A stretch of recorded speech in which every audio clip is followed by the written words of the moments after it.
the speakers. What's up, squad? What's up? What's up? What's up? Listen, I'm on time. I am on time. Okay. Shout out to the squad for being in here. I can't see nothing. God, my stuff be so far away. It looks so dark. Hold on. Can I brighten up some stuff? Hold on. Let me brighten up my computer. Trying to see how I look.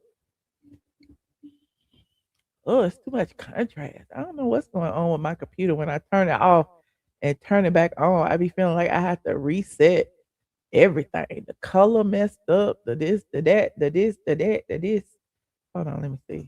Contrast is too much. I don't know. Bright. Ooh, that's too bright. I guess y'all can see me though. Can y'all see me? I don't look too light skinned, do I? Do I look too light skinned? I need some color. Do I need some color in my face? Let me know, because the camera be listen. Every time I disconnect the camera, I come back and I be looking crazy, honey. Hey, hey, come on in, come on in. Shout out to the squad. Like and share, like and share. Please share this live as you get in here. We are streaming live simultaneously on Facebook, on YouTube, on both of my YouTube channels, on Twitch, and on X. Okay, shout out to the squad. We got a lot to talk about. He said, looking good. Thank you, friend. It's cold down here. I don't know what it is. Since I had turned on the AC, it's like some rooms be freezing. I got look. Well, it don't matter how many floors I got, but whatever floor I was on it said it was on 72. But then when I come downstairs, the thermostat is off and it say it's 65 degrees down here in the office. I'm like, how is it 65 degrees down here and it's 72 degrees up there?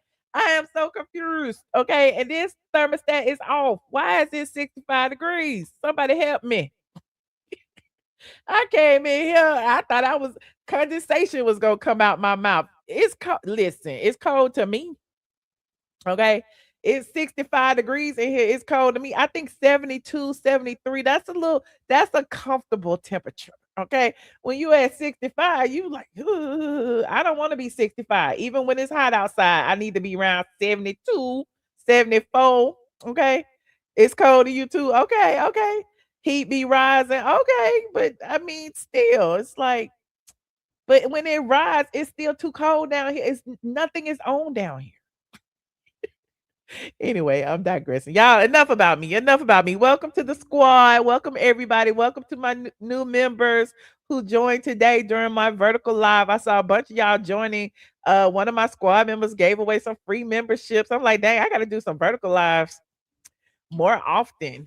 Also, we got a lot to talk about, child. I didn't even play my intro. As y'all get in here, go ahead and like and share, and we will get started after this very, very brief introduction. Get ready, because you about to be an ATLien. Guess what being a blogger? More than a blogger. Guess what being a blogger? You are more than a blogger. I am more than Guess what being a blogger? all of is my son. Okay, that shit scares. I am more than a blogger. The blog goddess, the blog goddess, the blog goddess, Michelle is here. Yeah. The blog goddess, the blog goddess, the blog goddess, Michelle is here. Yeah. Autumn is her son. Yes. Autumn It's her son. Yes. Say Autumn It's her son. Yes. Say Autumn is her son. Like for real. The blog goddess, the blog goddess, the blog goddess, the blog goddess, the blog goddess, the blog goddess, the blog goddess, Michelle is here. Yeah.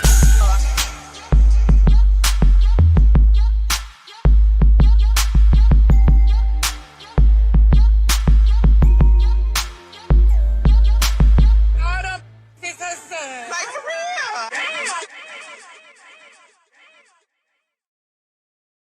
Like for real, damn. Okay, hey y'all, how y'all doing? How y'all doing? Welcome to the Michelle ATLien Brown live show. I am Michelle ATLien Brown of Straights from the A.com. Somebody said I need to start introducing myself all the time because we got new people in here who don't know who I am.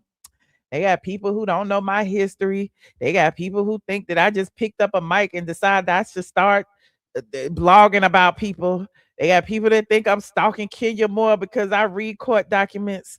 They got people that think I don't know what they be thinking, child. I just be like, child, if they don't get on the line and Google me, yes, I am the blogger, honey. The blogger. I've been blogging for since 2007. Next year, it'll be 20 years. Can y'all believe can y'all believe that I've been blogging for 19 years? I started my site in 2007. Some of y'all wasn't even born. Well, I'm sure most of y'all was born. But I'm just saying that was a long time ago, honey. I might need to come back for my 20-year anniversary. I might need to come back and start blogging. The people say they be missing me and stuff. The people be cursing me out in my emails and leave me long ass emails and telling me what my site meant to them. And I'd be appreciative. I'm very appreciative. Most of the time I respond, but it is what it is. And speaking of which, shout out to Tasha K. Shout out to Tasha K. Y'all go over there and watch my interview with Tasha K because we was talking about, the origins of straight from the A and black blogging and all of that. And it was a very interesting conversation. It's like some of you have already heard it over and over again about how I was fired from the lottery and how I then decided to start my site. I started in corporate America, blase, blase, blase. And I ended up here on YouTube. But yeah, that's not really how it happened, but that's what people think happened, that I just kind of like ended up here. But yeah, y'all go watch it. Okay, it's a very good interview. I thought we talked for like 2 hours. It's her birthday too. Yes, happy birthday to Tasha K, honey. Unwind with Tasha K. The people said me and Tasha K gonna fall out like me and Kaya, me and this, me and that, me and Junkie, me and But I mean, here's the thing. Like y'all be using the word friends too loosely, child. I met her. She was cool. We bonded over some trauma, bonded over some situations, and at the end of the day, realized that we didn't like each other because somebody else had started it. Okay, and it is what it is. I forgave her. She apologized, and we move on. I'm a grown woman. She a grown woman too. But all the other stuff that's going on, we'll talk about it today. I had Tasha K on the agenda. That's why I brought her up. Oops, I didn't turn my thing off. It's gonna go off. See, look at that. I got Tasha K and the GoFundMe situation that everybody is talking about. I've been wanting to talk about it for a few days, but since I hadn't been live, I hadn't talked about it. I also have she has been accused of falling out with yet another content creator. And I don't know. For once, I might be on Tasha K's side. I don't know how that happened. I don't know how that happened, but I kind of feel a ways about this situation with Bondy Blue. I kind of feel a ways. I'm gonna talk about it. And one my thing, none of my things is working. Hold on, let me fix this. Let me do that. It's it's on the other one. Okay, let me put it on the Apple. Okay, let me put it on. Is it on? Why it ain't coming up? It say it's on the Office TV. Y'all talk amongst yourself for a minute while I talk to myself. Hold on, let me cancel that. Okay, let me airplay. Let me go back. Let me airplay it to.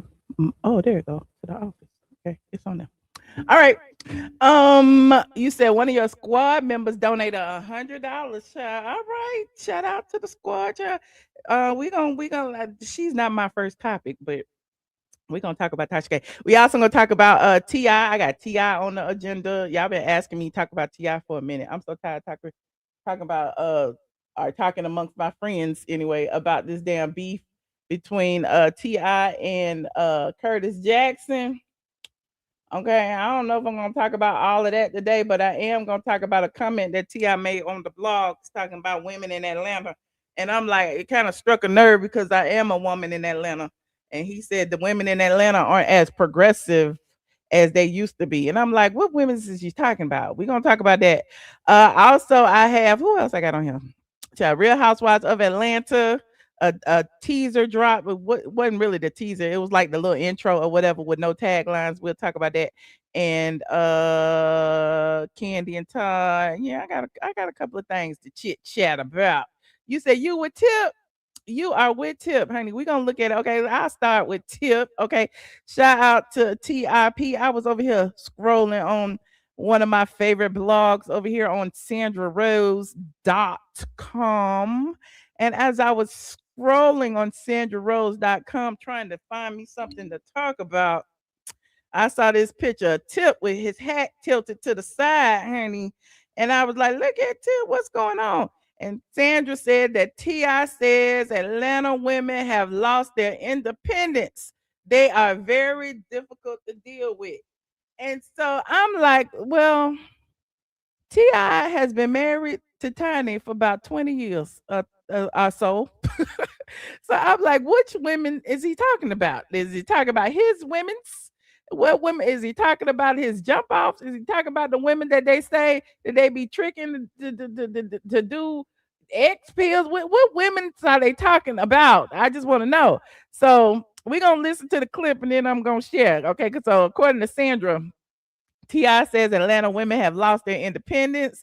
To let them know, rapper made an appearance on Angela Yee's Way Up podcast where he discussed a variety of topics. T.I. said Atlanta women aren't as independent as they used to be back in the day. Honey, he said Atlanta women are difficult to deal with because their expectations are astronomical. Oh, child. Let me see. Where's the video? Let me read. Let me see the video. It said one blogger cropped the video to imply that T.I. is openly cheating on his wife, escaped singer Tamika Tiny Harris. They have been happily married for 16 years. Hold on. Let me see. It said they cropped the video. He wasn't talking about himself. How they crop the video? We won't watch it though. Hold on. Let's see. Y'all know the drill. Copyright disclaimer in section 107. The Copyright Act allowance is made for what? Fair use. We're gonna look at it right now. So you telling me they not as progressive? Not as much as they were then. Not as much. Well, and I'm just telling you from other people who have a single men who have a similar testimony. Right. Not, you know what I mean? Not you. Of course not. Understand? So yeah, people the complaint is I meet a girl today and she already asking me to help with her bills right before the first date. I think the women in the Okay, that's why they was dragging him because the first video we just heard him saying that the women are asking for too much, and now he's saying in this longer clip that he hear from his homies, honey. Some of the people tell him, I don't know. So that's the longer clip. Let me see what this short clip was giving. Hold on, they cropped the video. Let me see. So you telling me they not as progressive? Not as much as they were then. Not as much. Well, and I'm just telling you from other people who have a single men who have a similar testimony. Right. You know what I mean? Not you. Of course not. Understand? So yeah, people the complaint is I meet a girl today and she already asking me to help with her bills right before the first date. I think the women in Atlanta are for Okay, well, Dro was like he think they progressive. I wanted to see the longer clip, but that's the clip we got. So the comments on Instagram was going in because apparently, everybody was like, well, you got a wife, child. So what woman? And most of the women that he would be speaking of might be his jump offs. And of course, they expect payment expeditiously. That's what I saw in one comment. I thought that was funny. I wanted to repost it. I was like, yes, expeditiously. Okay. So yeah, I don't know. I mean, my thoughts was happily married. Yeah, I mean, it's all up for debate. I mean, they got their money, they got their car. Last I saw though, he just bought Tiny a car. So I mean, he's showering Tiny with all of these gifts. He's showering Tiny with all these gifts. And Tiny allegedly, they had won that court situation. I don't know if they had gotten paid yet, but they're still apparently gonna be in the process of having millions in their bank account when they do. Hold on, I'm gonna show you. And I was just on Freddie O's page, and let me see, where's Freddie O? Oh, there you go. No, that ain't him. Freddie O pics. And he was with Tiny as she was showing off her new ride, honey. Tiny got a almost $200,000 vintage Bronco.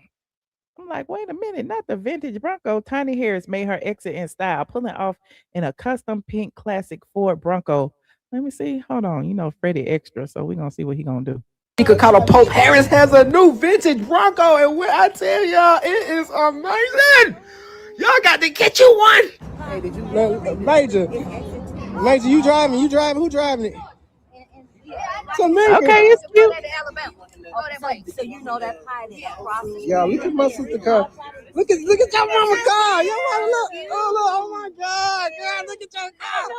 Look at that. Oh my God. Look at. Wait. Open it. Show us the car, girl. When you get this? I did that last night. No, you didn't. Whoa, look at the inside. Oh wow. Okay. Look at the inside. Tamika, you ain't told nobody. Look at the interior. Got that pink baby. Look at Major. Show us some pictures. Show us around, Major. Look at the TV. Tamika, show me something. Man. Show the people. Freddie was screaming a lot. Why you screaming, Freddie? Look at this. We gotta go. You can't leave. You whatever. look at y'all got little pillows. They got pillows, y'all. They got pillows inside. Is it a bad screen TV? Major said you are harassing us, TV Freddie. on the back. What else is there? Oh, look at the little speakers. Y'all got speakers in the back, Major. Oh, look at them. They got the airbags at the top. I need one, not that color, but I need one. Look at the front. Look at the front, y'all. All right. Your baby, you see your baby car? Look at your baby's car. Look at Tiny Mama. So guys, we had just got through finishing an event with Tamika where they honored her and gave her an major award. It was really nice, but guys, she decided to show us her brand new car, which she just got to her mama and the whole family. Okay, y'all go watch the rest of it over on TikTok, Fredio.com on TikTok. Tiny got a new car. Now, as far as T.I. is concerned, like T.I., we don't need you telling us what women are progressive and what they not and how they asking for too much on the first date. Men be asking for stuff on the first date too. Like, I mean, either you gonna say yes or you gonna say no. Either you gonna trick or you ain't. Like at the end of the day, if you take somebody out for dinner and they say they want their mortgage paid, either you gonna pay it or you ain't. I mean, it is what it is. Cause I mean, if you just looking for a good time anyway, just take it as it is. Buy her a dinner and move on. But anyway, I'm digressing. These men in Atlanta ain't loyal anyway.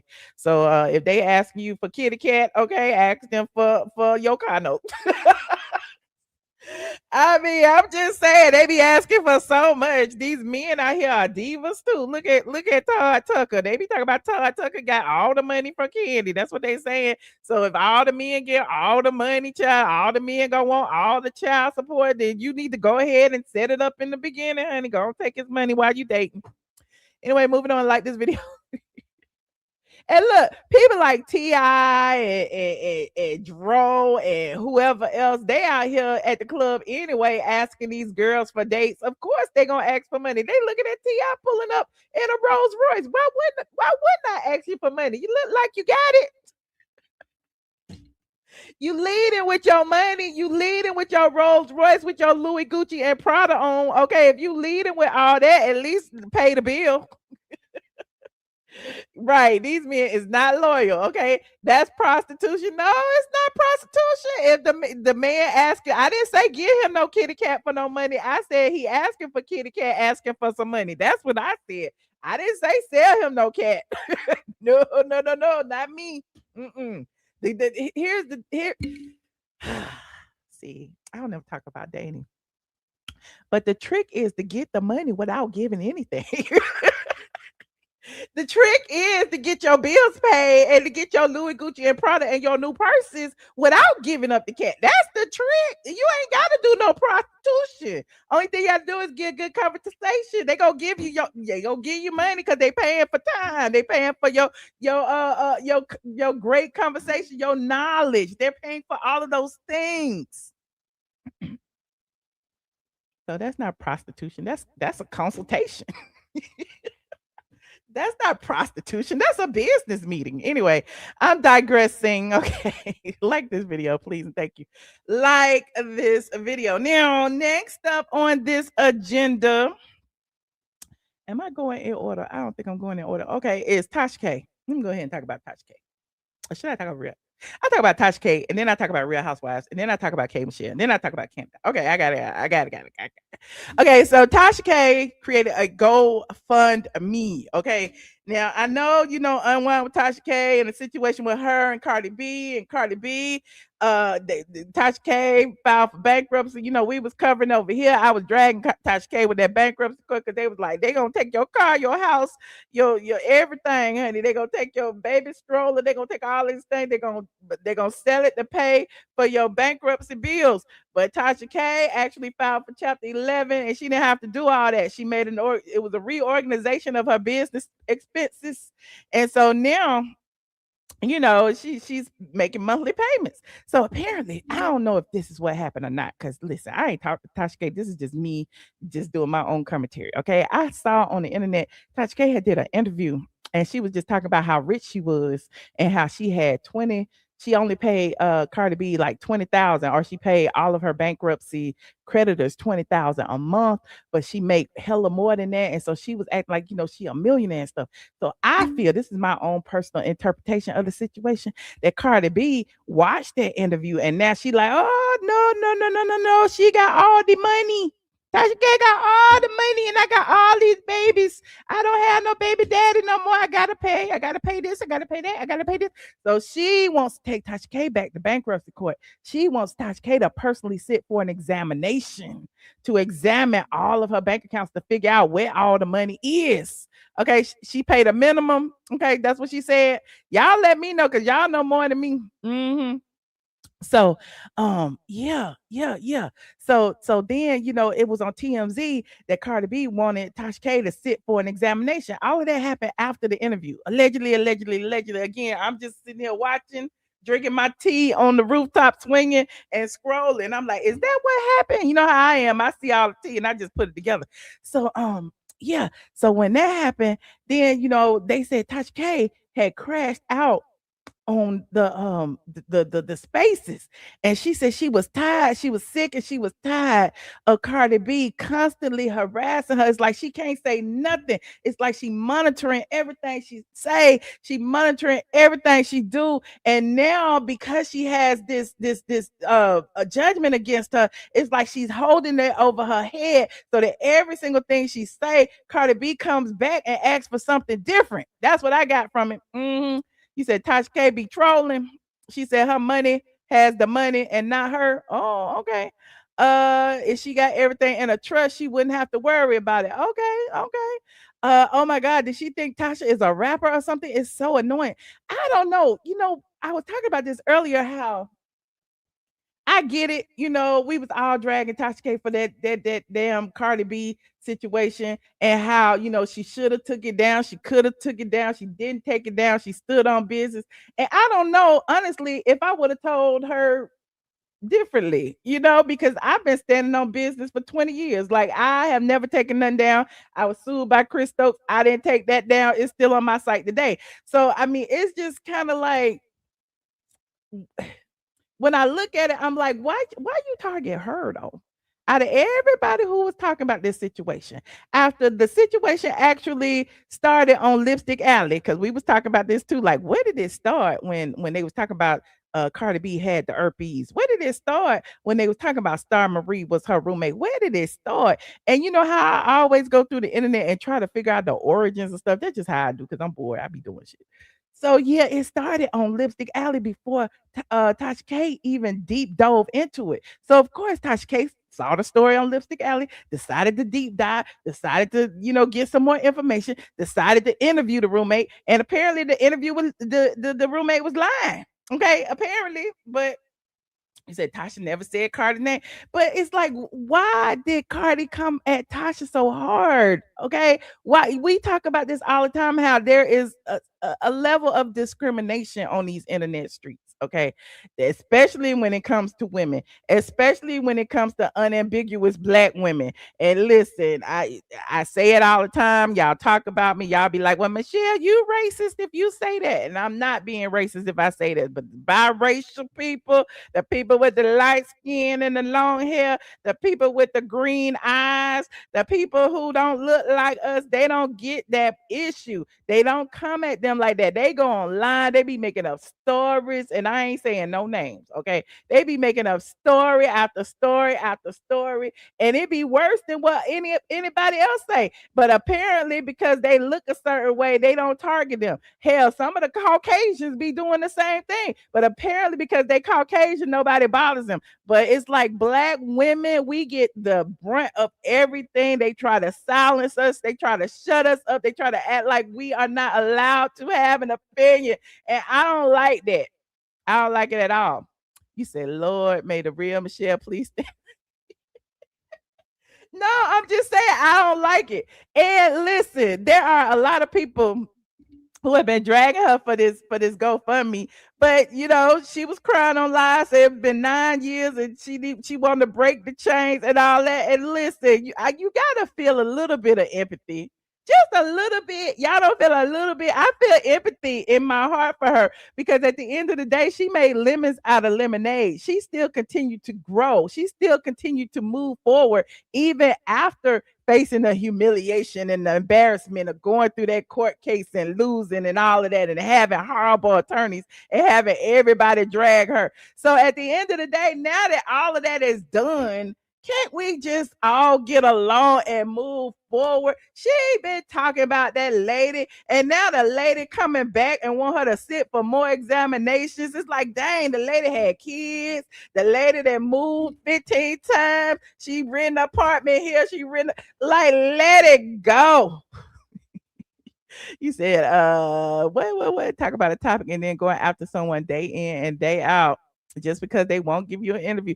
But people grow. That's all. People grow and people move on. So at the end of the day, like now that you know things are different, she ain't talking about her every day. She has changed somewhat. Okay, I can't just speak personally about it, but she has changed and her platform isn't like that anymore.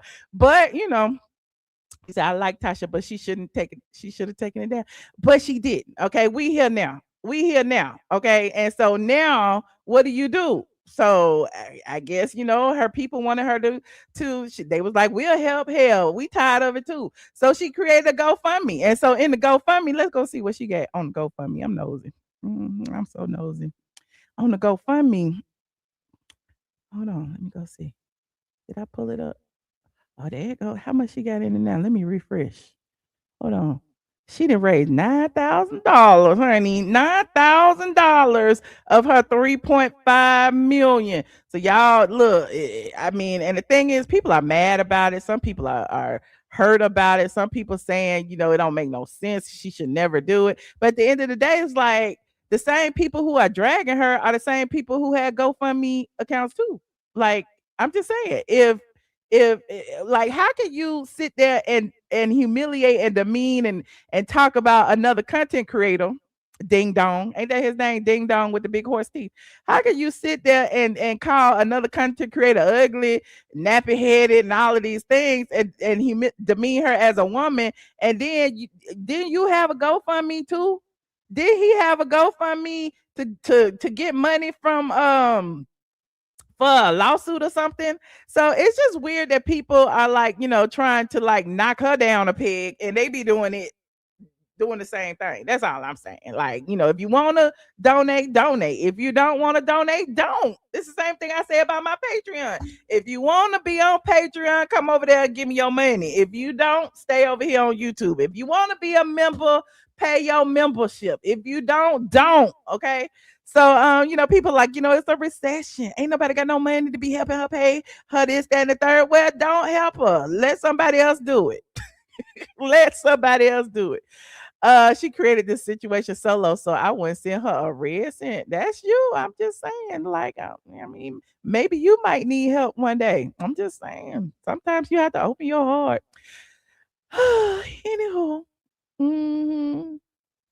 you had to have been there. It was horrible. Oh, okay. I didn't, you know, I wouldn't.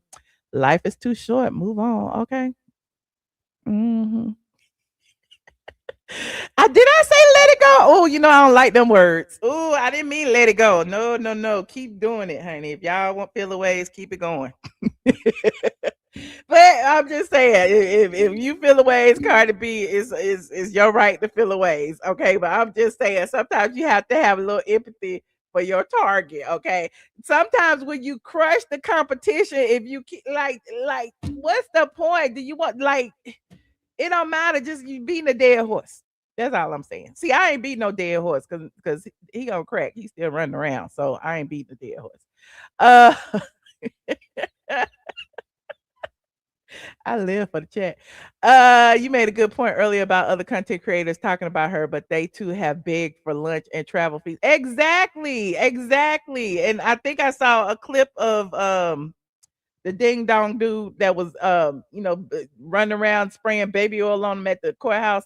I saw a clip of him mad about her asking for GoFundMe. It's like, dude, you was asking for GoFundMe to go to New York to cover the Diddy trial. What is you talking about? So there's that, child. Anyway, donate if you want to. Don't donate if you want to. And speaking of other content creators, Bondy Blue and Tasha K have been going back and forth. Well, they have been going back and forth. But Bondy Blue actually talked about Tasha K in a live recently. And Tasha K, I'm gonna have to send myself this thing and I'm gonna turn it off. Actually responded to Bondy Blue. And now people are doing commentary about this situation because they say that everybody that Tasha K helped be falling out with her. And then when I was looking at that, I was like, you know what? I be feeling the same way. Everybody I help, honey, be stabbing me in the back too. So when I saw the situation, I'm like, she did help Bondy Blue. Is that her name? Bondy Blue. She did help that lady because at the end of the day, she was on YouTube before me. She been on YouTube 20 years. I think she might have been on YouTube before Junkie Dineva. And if you was on YouTube before Junkie Dineva and you didn't even have 100, and then Tasha K helped you come up to make 100K on your YouTube channel, how is it now you over there on your page trying to drag Tasha K when she helped you? See, that's the kind of stuff I don't like. I mean, you ain't gotta like me, okay? This is the same thing Junkie did, okay? You ain't gotta like me. You ain't gotta do any of that, but I helped you, so you ain't gotta go to the internet dragging me. Like, what the fuck? What kind of people is that? I don't understand where was these people raised at? I wasn't raised like that, okay? But I'm digressing. I'm digressing. So, Bondy Blue, is that her name? She did this. I had to go over here and look because I'm nosy. This is what I do. I'm nosy. So shut up. Don't be talking about me because this is all commentary. The views and opinions expressed over here are mine. Ain't got nothing to do with nobody else. Okay, so Bondy Blue, okay, she over here on her channel, okay, that she been on here for 20, 25 years. Let me be nosy. Let me see how long she been on YouTube. Hold on. She been on YouTube since 2011. How many years is that? 2011, 2021, 2025. She been on YouTube 15, 16 years. Okay. She been over here. Her YouTube channel is a teenager. Okay. She was here before everybody. And I ain't mad at it. It's a lot of people been here and ain't even hit 100 yet. Because I told y'all it ain't about the numbers sometimes. It's about the commentary and the content. But apparently her content wasn't doing nothing either because she was stuck. She was stuck until she went over there on Tasha K's page. Now, hold on. Let me see. Tasha. Okay. So, she actually filled in for Tasha when Tasha had surgery, I think. And they said she was even on Tasha K's app helping out. And so if you was doing all that and getting paid to do all that, it's interesting that she would come over to her page and say, look, I just put in Tasha K. It said, based on the transcript, Tasha K is mentioned in the context of a legal situation involving T.S. Madman and the DL Whisperer. It said T.S. Madman claims that Tasha K helped the DL Whisperer violate a TPO in Gilmer County. Additionally, the host describes Tasha K as an opportunist and suggests that she is transphobic and homophobic, catering to a specific audience while playing both sides of conflict for clout. Hold on, let me see. She said it right here. Hold on. Tasha is an opportunist in that way. She gonna laugh and smile and get y'all to talk all of y'all shit, right?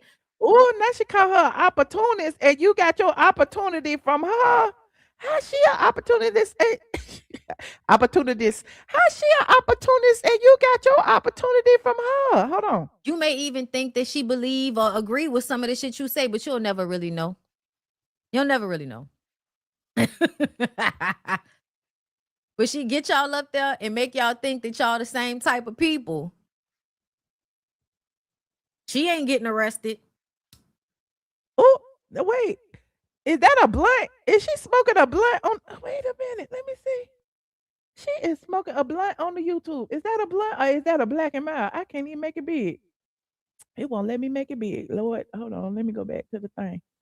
Hold on. Where is my ass? Okay. It won't even let me make it big, but that look like a blunt to me, y'all. Hold on. Let me go back. And then She might be back in court. She ain't getting arrested. I'm smoking a blunt on the internet, on the YouTube. Is that what they be doing? Y'all gotta chill, man. Y'all gotta chill. I've been documenting this whole journey through this stupid. Don't nobody care what T.S. Manhands have to say. We really don't. And any woman that was actually born a woman that was side with T.S. Manhands, I'm looking at you sideways. I'm looking at you funny. And this ain't even about being transphobic or homophobic. I'm looking at you supporting a man in a wig that has demeaned several women. Okay. I'm looking at you for supporting a man in a wig that made fun of somebody being molested as a child. I'm looking at you because how could you sit there and pick sides with somebody, even if you was on his side, okay? How could you sit there and you made money with somebody and go on your platform and call them opportunistic and transphobic and homophobic? That is messed up, honey. That is real messed up. Well, Tasha K had responded on her Instagram, and I think I have it. Hold on, let me see. I might not have it. But she ended up deleting it. I guess they had a conversation. But hold on, let me send this to myself. Oh, there it is behind me. Let me airdrop this. You said that's why I would never want to be a blogger. There are snakes. Your friends one day and the next day they talking about you. They sure do, child. And that's crazy. I mean, it's not to say that you can't have friends in this space, but at the end of the day, you have to know who you're dealing with, especially people who have their own platform. They're gonna use their own platform to drag you sometimes. Oh, here it is right here. Hold on. Here it is right here. So Tasha K responded on her Instagram, and she posted the clip of Bondy Blue calling her homophobic. And so she had some choice words for her. And then Bondy Blue came down in the comment section. And then eventually, I guess they talked to each other offline. And she deleted it. Hold on. Now I gotta find my straight from the A again. Where it go? Hold on. Like this video, please, and thank you. Like this video. Dang, I got too much shit in my phone. Oh, I need to delete some of this stuff. I can never find nothing quick.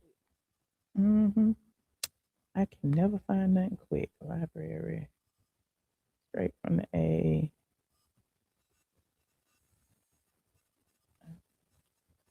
Jeez. Hold on. I don't even know what the thing is. Give me a minute, y'all. As I find my stuff, y'all go ahead and like this video. I'm gonna give y'all 60 seconds.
All right, I'm back. Can y'all see me? Okay, I'm back. I'm back. I'm back. I'm back. I'm back. I found it. I found it. I found it. So this is what Tasha K wrote on her Instagram, and she was addressing Bundy directly, and she said, "Dear Miss Bundy Blunthead, my wino sent me timestamps from your video because I was unaware there were any issues between us.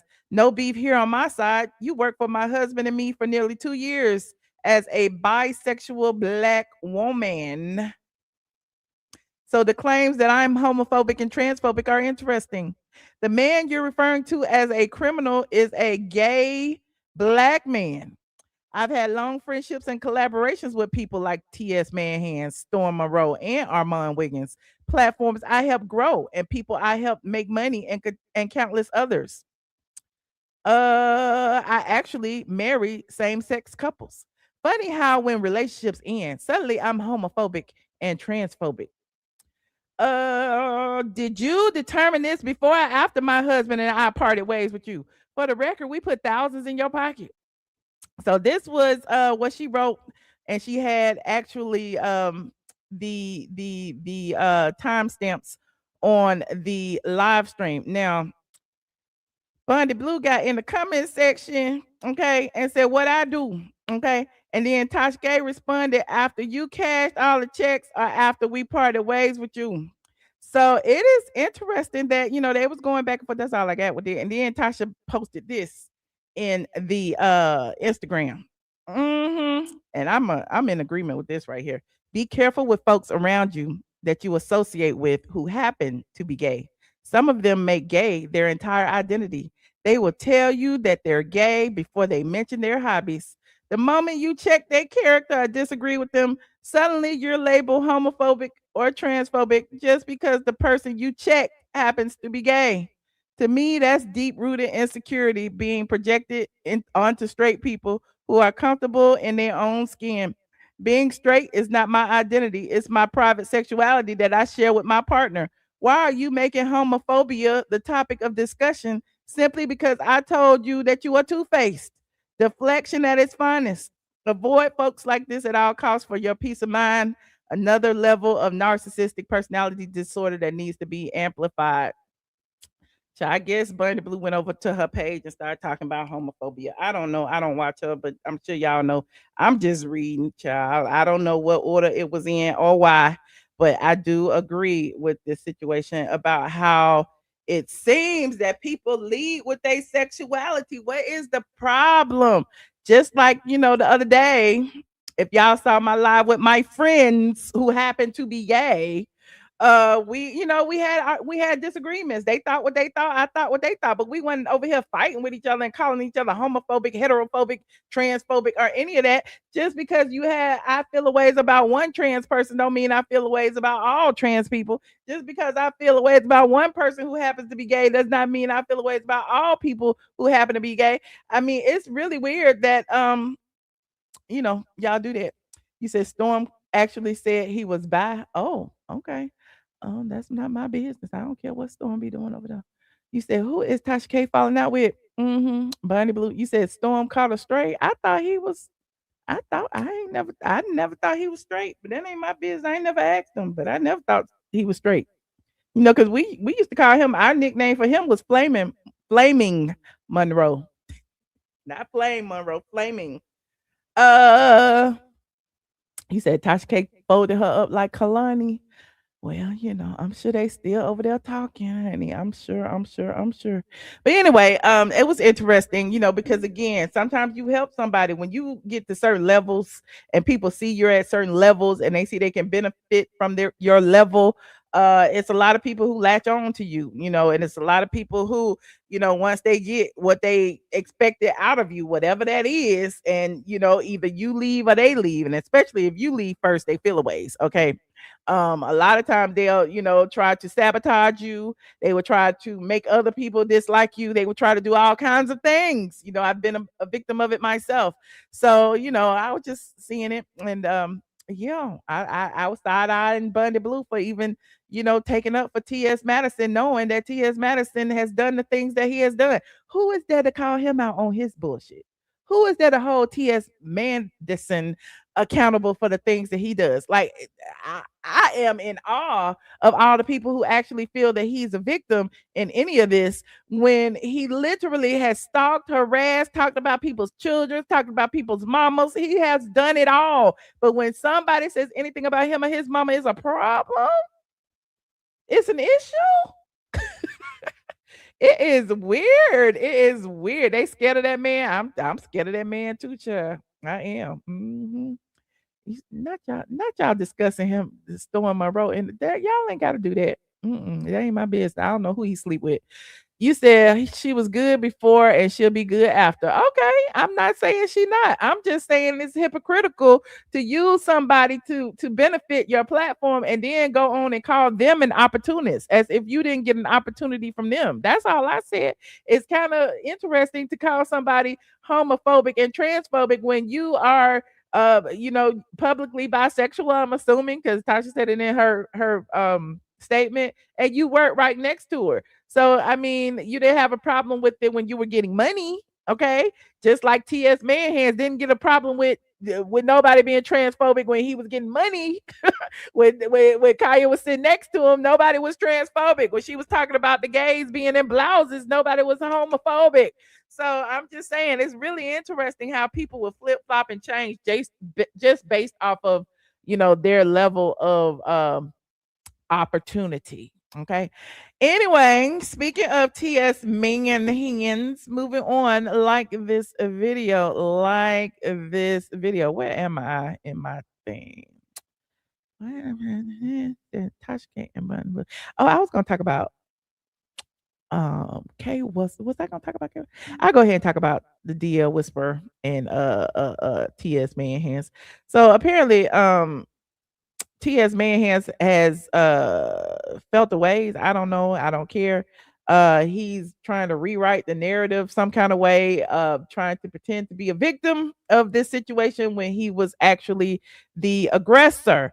Now, just the other day, I showed y'all a series of videos that I did on TikTok. I have actually posted them all on my YouTube Shorts page now. So if you missed them then, you could go to my YouTube Shorts and watch it now, which basically documents how and when the situation with T.S. Madison and the DL Whisperer started. Now, people seem to think that the DL Whisperer just woke up one day and crashed out, and that's not what happened. Okay, T.S. Madison pulled that boy's credit report, and before pulling that boy's credit report, he was doxing him. He was pulling his real name, allegedly. It was him, his friends, or whoever. But T.S. Madison, Madman, actually went on his platform and read it. Hold on, let me go ahead and play part 4, because I didn't play part 4. I'm play part 4 for y'all. Let me go over here. Because part 4 talks about part 1 and 2. So I'll play part 4. So like this video, please, and thank you. Like this video. And this is part 4 of T.S. Madison versus the DL Whisperer. And what all happened? Hold on. Okay, welcome back to part 4 of this T.S. Madison DL Whisperer drama. I've gone through part 1 where it started. I've gone through part 2, the bullying and harassment of a fellow content creator. I've gone through part 3, the doxing of a fellow content creator, where they actually T.S. Madison and his co-host actually read the DL Whisperer's credit report on their YouTube show. And now here we are at part 4.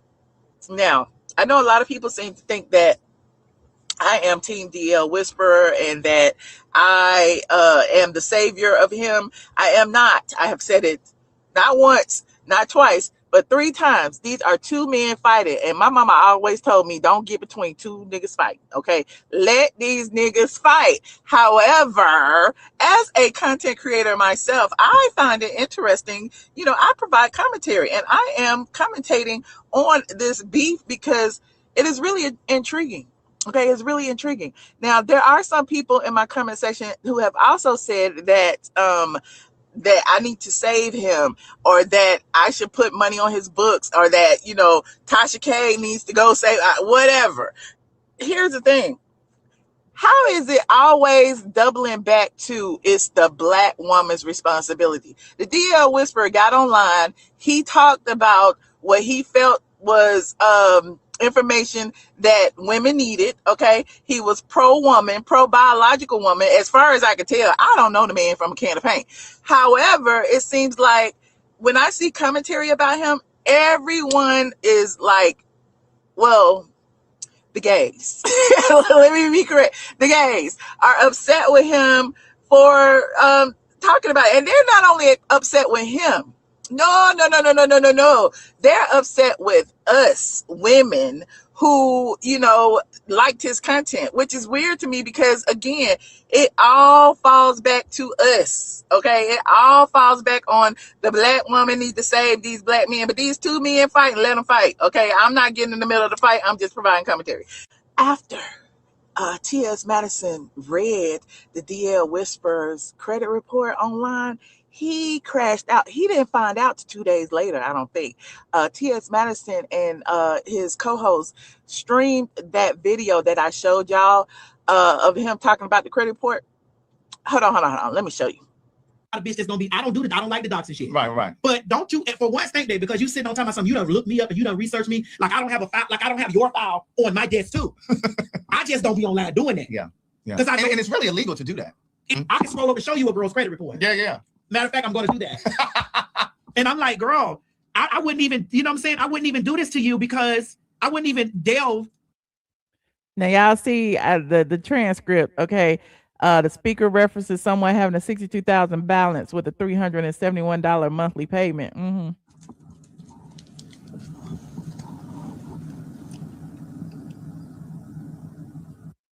Now remember, the $371 payment is crucial to this story. But now remember the $371 payment. After T.S. Manhands and his co-host read that on their platform, the DL Whisperer got word of it and he crashed out. Somebody gonna tell T.S. Madison when he heard that Red Ruby the Sleeves bumping in his motherfucking neighborhood and he wouldn't come outside. That was me. Y'all have already heard the crash out. I don't have to play the whole thing. The boy drove around T.S. Madison's house screaming, bumping Red Ruby the Sleeves and saying that he wanted to KILL Mr. Manhands. Okay. And it was a very, very distinct crash out. However, it was because T.S. Madison started it. Exactly. Craig was sitting right there looking stupid, like, who is this name? And then he always a skit, bitch. That wasn't no motherfucking skit, ho.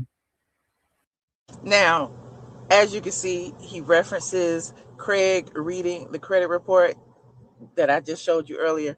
But here is what ties it all together. Because I know y'all like, well, T.S. Manhands didn't say anybody's name. Not a $62,000 balance. Is that? I'm like, girl, what a $371 monthly payment. You'll never finish paying that off.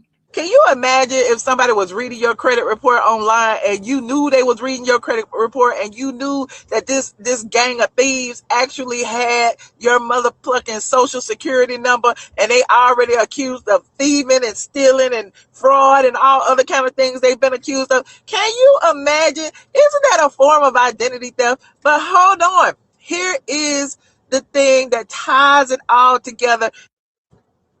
See the date of this? January 23rd, 2026. This was the day of the crash out. T.S. Manhands posted what he said was the DL Whisperer's car, and he also put up here the Whispering Woods. This was on Twitter. Hold on, I'm not finished. He also shared the same image on Facebook, and then he said $371? Question mark, monthly, question mark, for this? Why you ain't buy this cash, niece? Now, for those of you who are saying that there's no way, we don't know that TS was reading his credit report, or have y'all heard of context clues? The receipts are receding The evidence is there. I don't know if I'm going to come back for a part 5, but I put it all there in black and white. Now, was he wrong for going over there? Abso-fucking-lutely. But the thing is, T.S. Manhands is playing police-ass games. The DL Whisperer didn't get arrested for going over there. No. The DL Whisperer got arrested because T.S. Madison claimed that him reposting Tasha K's post where she was about to drag T.S. Madison was in violation of the restraining order. I get it. It's all fun and games. I get it. Who made the best man win? I get it. However, I just wanted y'all to have the facts of who started what, who was antagonizing who in the beginning. How did it all begin?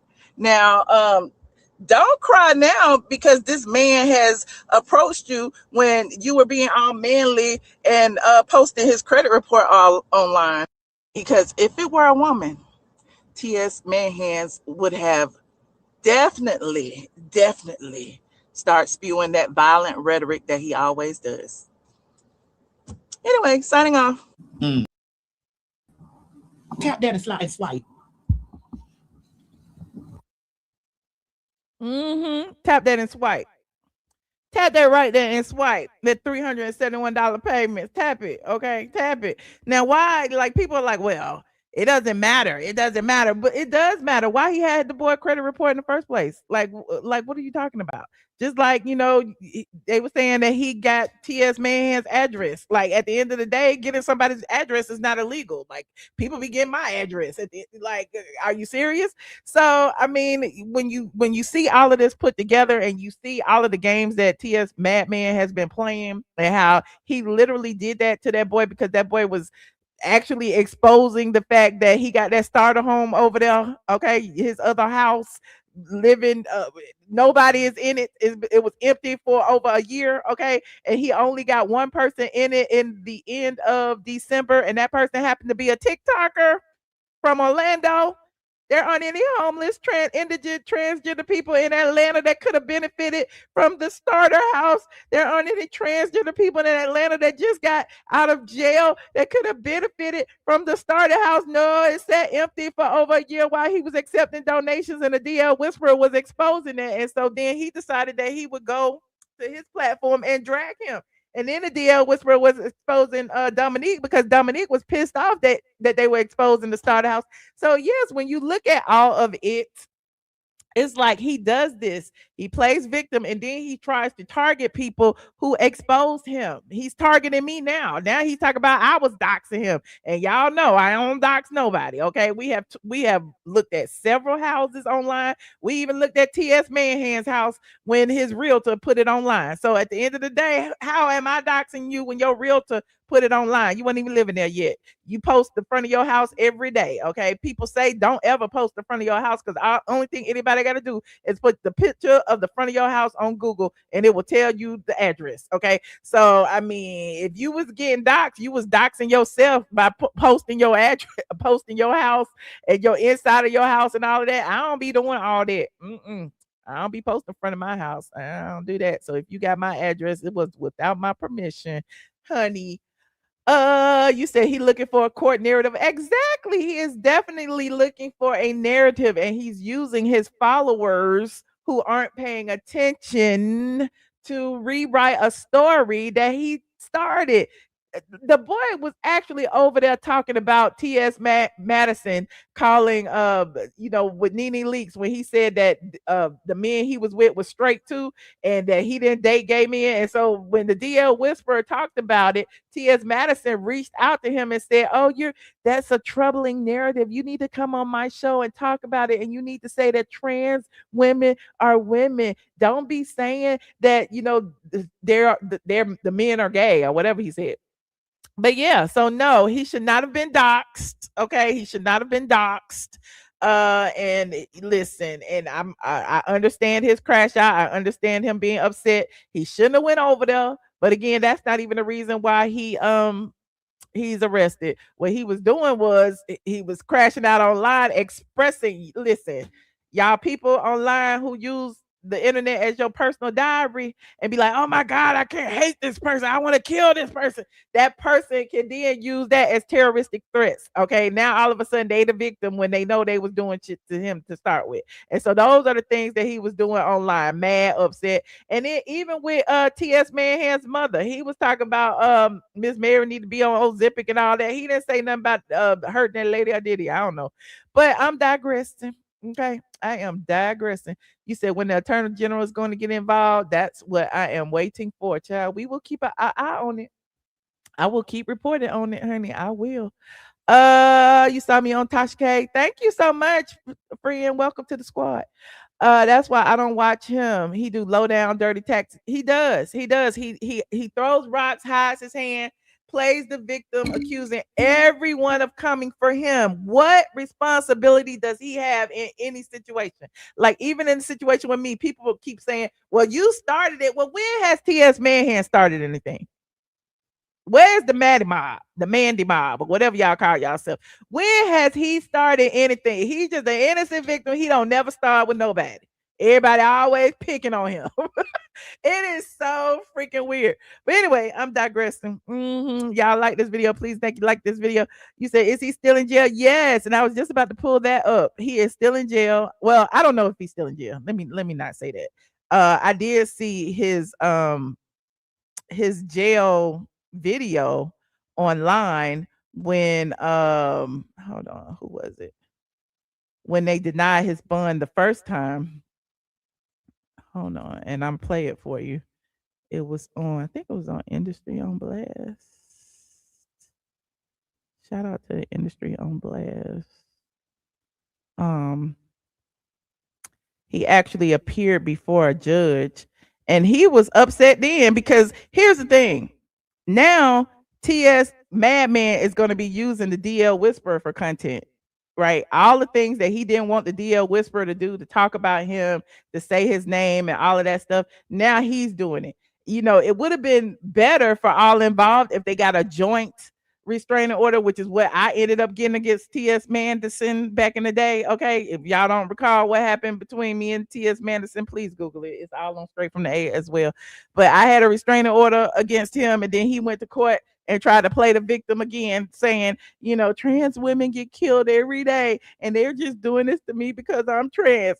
And that judge in Rockdale County was like, get these N-words out of here. This is some crazy crap. He was like, I'm gonna give all of y'all a 12-month mutual stay away order, okay? And then because I was a blogger, he could not tell me not to speak about TS Manhands. So I still was able to talk about him. And TS Manhands could still talk about me. But the one thing he couldn't do was threaten me. And so in this situation, they don't have that. In this situation in Gilmer County, apparently they put something in the order of the DL Whisperer that he can't talk or mention TS Madison's name, which is interesting. That gives me that TS, what I always told y'all, that he's trying to silence him. Okay, so here is when he first appeared in court. This was like about a week ago, 4 or 5 days ago. Let's listen. If you take the act to appear at their home, drive around their neighborhood, things like that, I think that's definitely over the line, and that's the reason this court is issuing a protective order. Now, in regards to, sir, do you have any questions? So they can talk about me and they can do anything to me, but I just have to not do anything to them. I just want to make sure we're clear. So they can do whatever. I understand what you're asking. The only thing I can answer, the only way I can answer that is right now there are 2 protective orders against you, and more than likely I can't speak for what's going to happen on your criminal case, but at some point you will have a bond, and you will probably have bond conditions as well, and they will probably be very similar to these protective orders. So what I can tell you right now is you are not to have any contact with Ms. Morgan or Ms. Hinton, and not to refer to them on social media, make any threats, email them, text them, drop them house, or get within 500 yards. Okay? And they will serve these on you sometime today or tomorrow. Okay? And you guys are welcome to hang out and they'll get you. So he didn't have an attorney clearly, because if he had an attorney, someone that was going to fight on his behalf, I'm sure they would have gotten a mutual no contact and a mutual non what is it called, that they couldn't talk about each other. But because TS man hands came up there with an attorney, I guess, and with all of this internet stuff that he has compiled, one-sided internet things that he has compiled, I'm sure he didn't show what he did. He made it look as if this man was unhinged and stalking him. So it's really interesting that how people use their platforms, and I would never do that against anybody. I didn't do it against TS Manhands. I could have, I didn't. Okay, and again, like I told you, what he does to try to silence people, he doxes them.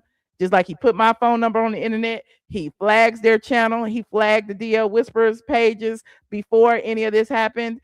And then he flagged my page. He gets his mob to flag. He encourages that from his following. He sends them over to harass people. Y'all have seen it in the chat, which is why I just turned on the members only. Like, I don't never tell y'all to go over there and call that man no man. Okay, y'all do what y'all want to do. Okay, I do not encourage bullying over here either. Okay. He said Kaya tried to tell you. Everybody tried to tell you. Okay, his freedom of speech has been stepped on. It has. So hopefully he'll get an attorney at some point. I don't know what's going on in Gilmer County. I don't know. I'm watching just like y'all. Okay, I'm watching just like y'all.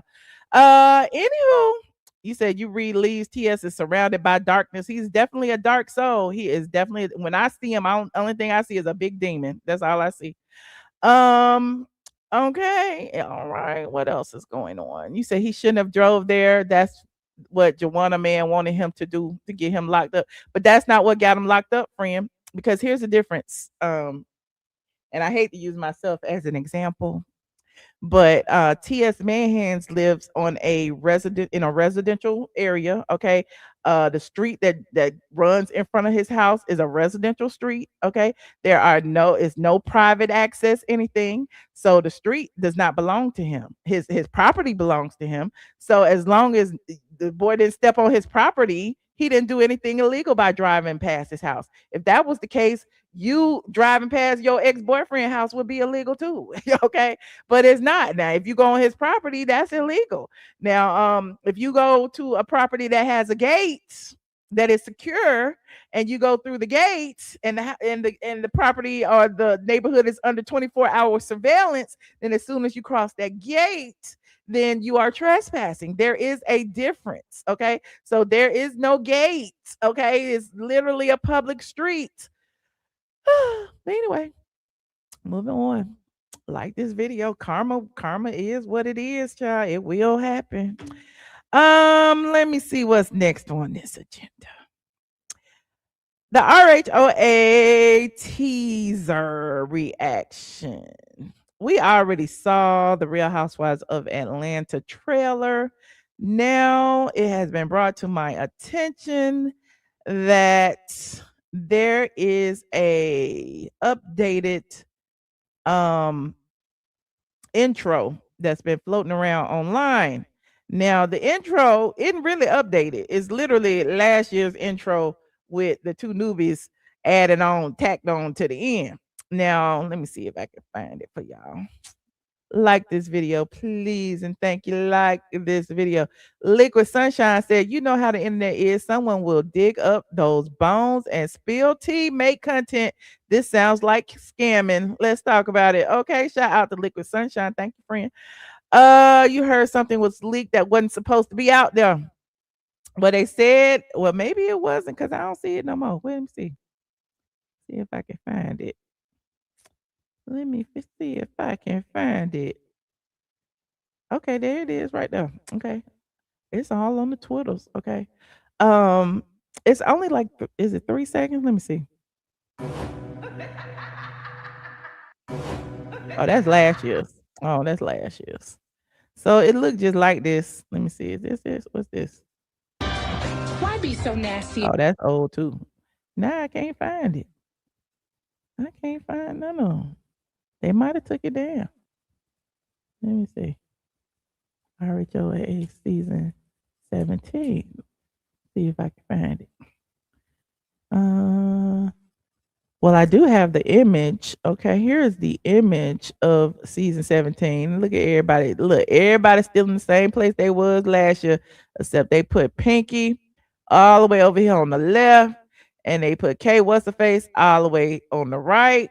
Okay, there go Portia and Shamia in the middle, same place they were last year. There is Phaedra right there. There is Angela over there sitting down. There is Drew, and there is Kelly.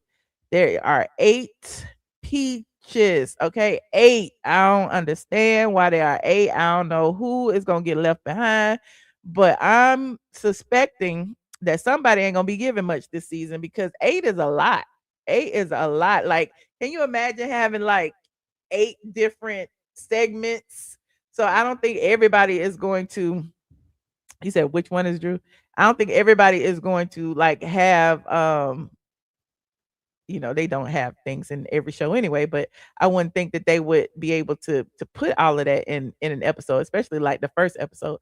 There is Drew is the 1, 2, the third from the right, sitting down right there. Drew is sitting next to Shamia, and then there's Portia sitting down in the middle, and then there's Phaedra, and then there's Angela, and then there's Pinky. Okay, what's her face is all the way over here on the right. There you have it. Let me see if I can find the little teaser. Did they remove it, y'all? Let me see. I saw it on one of my friends' blogs. Again. Let me see. Like this video, please, please, please. Here he is. I don't see it on your page either. You took it down, friend. Is this it? That's just a picture. Oh no, that's it right here. Here it is right here. I found it. I found it. Shout out to DL, honey. Is that DL, the gamut? Hold on. Here it is. Y'all know the drill. Copyright disclaimer on section 107. I'm turning the sound off though. Let me see if I can make it big. This is the 30-second trailer for the Real Housewives of Atlanta. Hold on. There's Portia. Okay, there's Portia. Okay. Let's see who's next. There's Drew. Okay, it's going so fast. Hold on, let me see what the speed is, Chad. Oh, it's just one. Okay. Let me see. There's Drew. Who's next? There's Shamia. Okay, our lovely African family. Okay. Who's next? There's Kelly. Kelly and her daughters. There's Angela. Angela with her Fangela. Okay, and her family. Okay. There is Phaedra. All of this is from last season, really. Except for I think the little clips that they have included might be different. There is Phaedra. Mm-hmm. There is Pinky. Okay, shout out to Pinky Cole from Slutty Vegan. Okay. And there is K What's the Face. Okay, there is K What's the Face. So people are saying that because K What's the Face was last, that means that she's a big part of the season. I don't know that that's true or false. I just know that they kind of just threw her in there. Okay, they just threw her and Pinky at the end. I mean, that's what I saw. But another person wanted me to talk about how someone said, who was it? Radiance in Discord actually told me that somebody wrote on Twitter that K What's the Face is the biggest star to have joined the Real Housewives of Atlanta since Kandi Burruss. And I'm like, the lies you telling, do y'all really believe that K What's the Face is the biggest star to have joined Real Housewives of Atlanta since Kandi? I mean, are we forgetting about Kim Phillips? Are we forgetting about Shamari DeVoe? Are we forgetting about all of these people? I don't know. He said, did I mention Nene? Nene is not on this season, friend. I don't know where you got that from. You said, let me see. They put the top people at the beginning and the end. Okay, if you say so. Michael Jackson has nothing on these women. Everybody got a new nose, child. You said how many reality shows has K What's Her Face been on? About 15. About 15. We talked about Andy's interview a few days ago. There's actually a clip on my channel where I played it. That Andy said that he was happy that K What's Her Face was there. Okay. And my response to that is that I feel that K What's Her Face will be the demise of the show. Okay. K What's Her Face is not the biggest name since Kandi. Okay, K What's Her Face is just another reality show person that's bouncing around on different shows as far as I'm concerned. I don't know if that she'll bring anything different than she brought to Love and Hip Hop. So when people say that the Real Housewives of Atlanta is turning into Love and Hip Hop, we've already seen K What's Her Face. We've already seen what she has. We've already seen her attitude. We already seen her nastiness. We already seen her state of mind. We've already seen all of that. Are y'all telling me she's different now? But didn't she just get into it with Rashida just about a month or so ago? Y'all let me know. You said K What's Her Face is a household name? Since when? You said Cynthia is more of a star than K What's Her Face. Okay. She had her own spinoff like Portia Quit Hating. What spinoff was that? Was that when she was getting her butt shots removed? What spinoff did K What's Her Face have? I don't remember that. Was that the thing about the botched plastic surgery? And she was like getting people's butts done. I don't remember. Nobody knows who Shamia is. What y'all? Why y'all bring her up? Oh, she did have her own show. Okay, I didn't see it though. Did it have ratings? Was it one season? What was it? How many seasons did her show go? I'm trying to figure it out. I didn't see it. She had a show with her friend Paris. Oh, okay. Oh, it was on VH1. Oh, okay. So she had a show on VH1 and she was on Love and Hip Hop and she had the butt shots removed. Child, she was busy. K What's Her Face is a huge star. Really? Since when? Oh Lord, she had a lesbian lover. Child, I guess. I knew Eva before Kandi and K What's Her Face, so that statement is not true. No, it wasn't the actual botched show. It was let me go. It wasn't the actual botched show. It was what was it? It was something about plastic surgery. Let me see. I'm up here. It was in 2019. Oh Lord, it was in 2019. It was on Straight from the A. Hold on, let me pull it up. Cause I keep my little receipts. I keep my little receipts. It was over here on Straight from the A. She had a botched type reality show. Oh, she looked so different back then.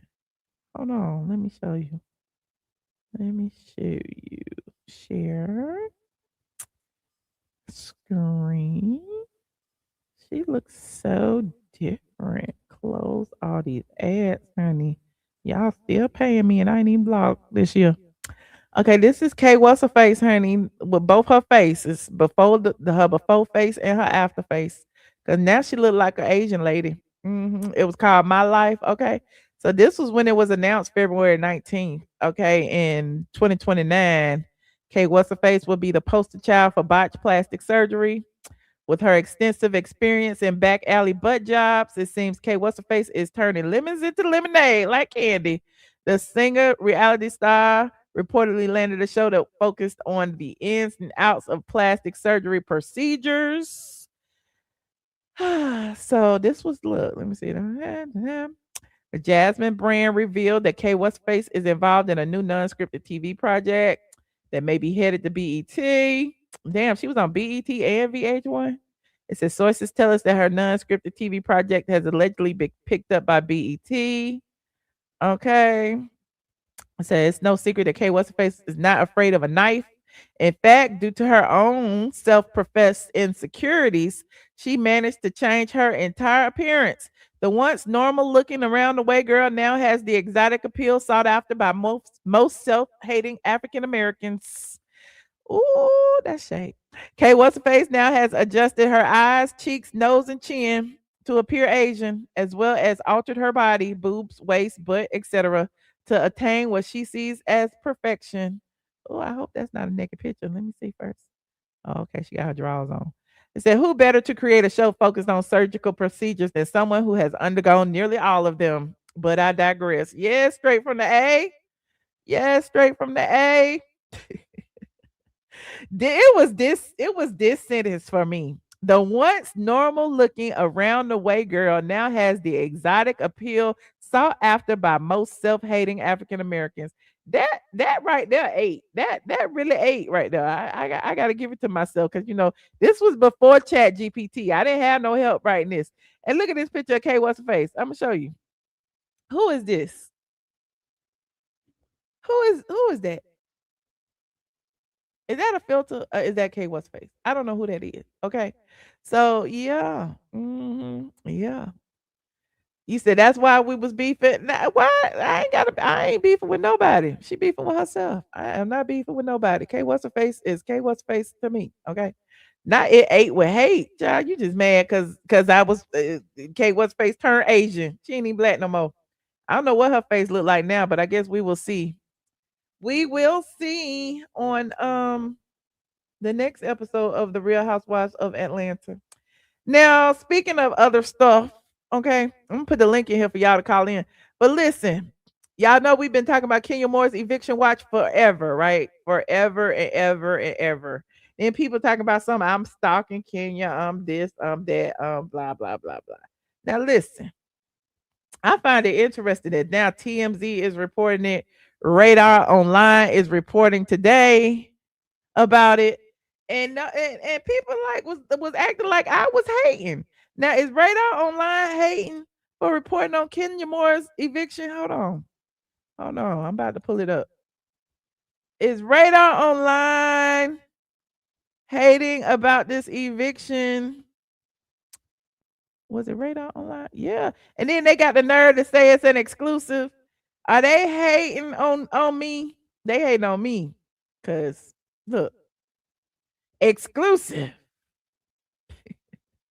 Kenya Moore's hair spa landlord takes legal action to get her evicted after the RHOA alum fails to pay thousands despite court order.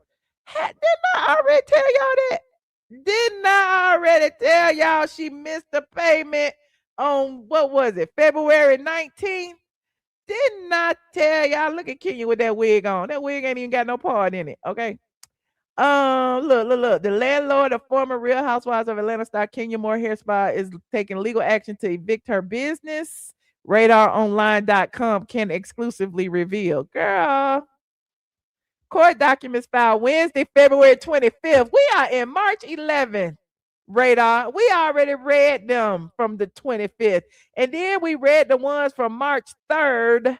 The new order to evict, the new writ of possession.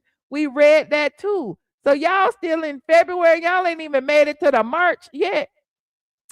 According to a legal document titled Writ of Possession, More Vision Media found itself in hot water after allegedly neglecting to make writ payments required by a February 3rd order. The court document commanded the marshals or his lawful deputies. See, that's the first one. The first writ of possession was to the marshals or his lawful deputies. The second writ of possession was to the marshals and the sheriff's department because Kenya Moore Hair Spa, the actual lawsuit is in superior court now instead of magistrate court where evictions normally are. So they had to also change the wording and include the sheriffs so that whoever was first can get there. Okay. It also requested any personal property and any and all persons claiming through or under them to be removed from the premises. We already know. Now, this say February 24th. It's crazy that Kenya went live after that to say it wasn't true. And now they reporting it days later that it is. I ain't even mad. Okay. Shout out to Kenya Moore Hair Spa. I guess, they'll be there. They won't. They'll be there. They won't. Not they hate on me, honey. They gonna kick them green shoes to the curb, honey. They gonna kick those wigs to the curb, honey. I don't know when, but it's been raining, and a lot of times they will put off evictions until the weather is clear. I'm just saying, it is what it is. Yes, it was a problem when I reported on it. Now, they talk about I'm stalking Kenya Moore. She's stalking Kenya Moore because she talks about her eviction. Child, bad. Anyway, moving on. What was something else I had to say before? What else I had to talk about? Was there something else I had to talk about? I talked about Kenya. Let me see. I talked about. I might have forgot to talk about Kandi. I don't even want to talk about Kandi now. I'm bored. I forgot to talk about Kandi and her situation. You said this eviction has more lives than a caddy pay or go. Okay, what is that? I don't think it has more lives. I think it's just the timeliness of it all. I think that they just been going back and forth in court. And as I told you, when someone is squatting, that's what they do. They utilize the court to keep the court procedures going because they know as long as it's in court, they can't legally be put out. But now the landlord has a writ. He can legally put her out, but the landlord seems to want to go by the book. And so he wants everything in order so that when he do put her out, she can't come back and say, "Oh, you put me out illegally." Oh, the sheriffs put me out and not the marshals. And this order said the marshals. So it sounds like they are getting everything in order so that Kenya won't have anything else to do. And then I told y'all in my last live that they also are moving forward with discovery because they're looking to find assets in Kenya Moore Hair Spa, More Vision Media, whoever the company that she signed the lease in, and it's been determined that there's actually property in More Vision Media. So, pay attention.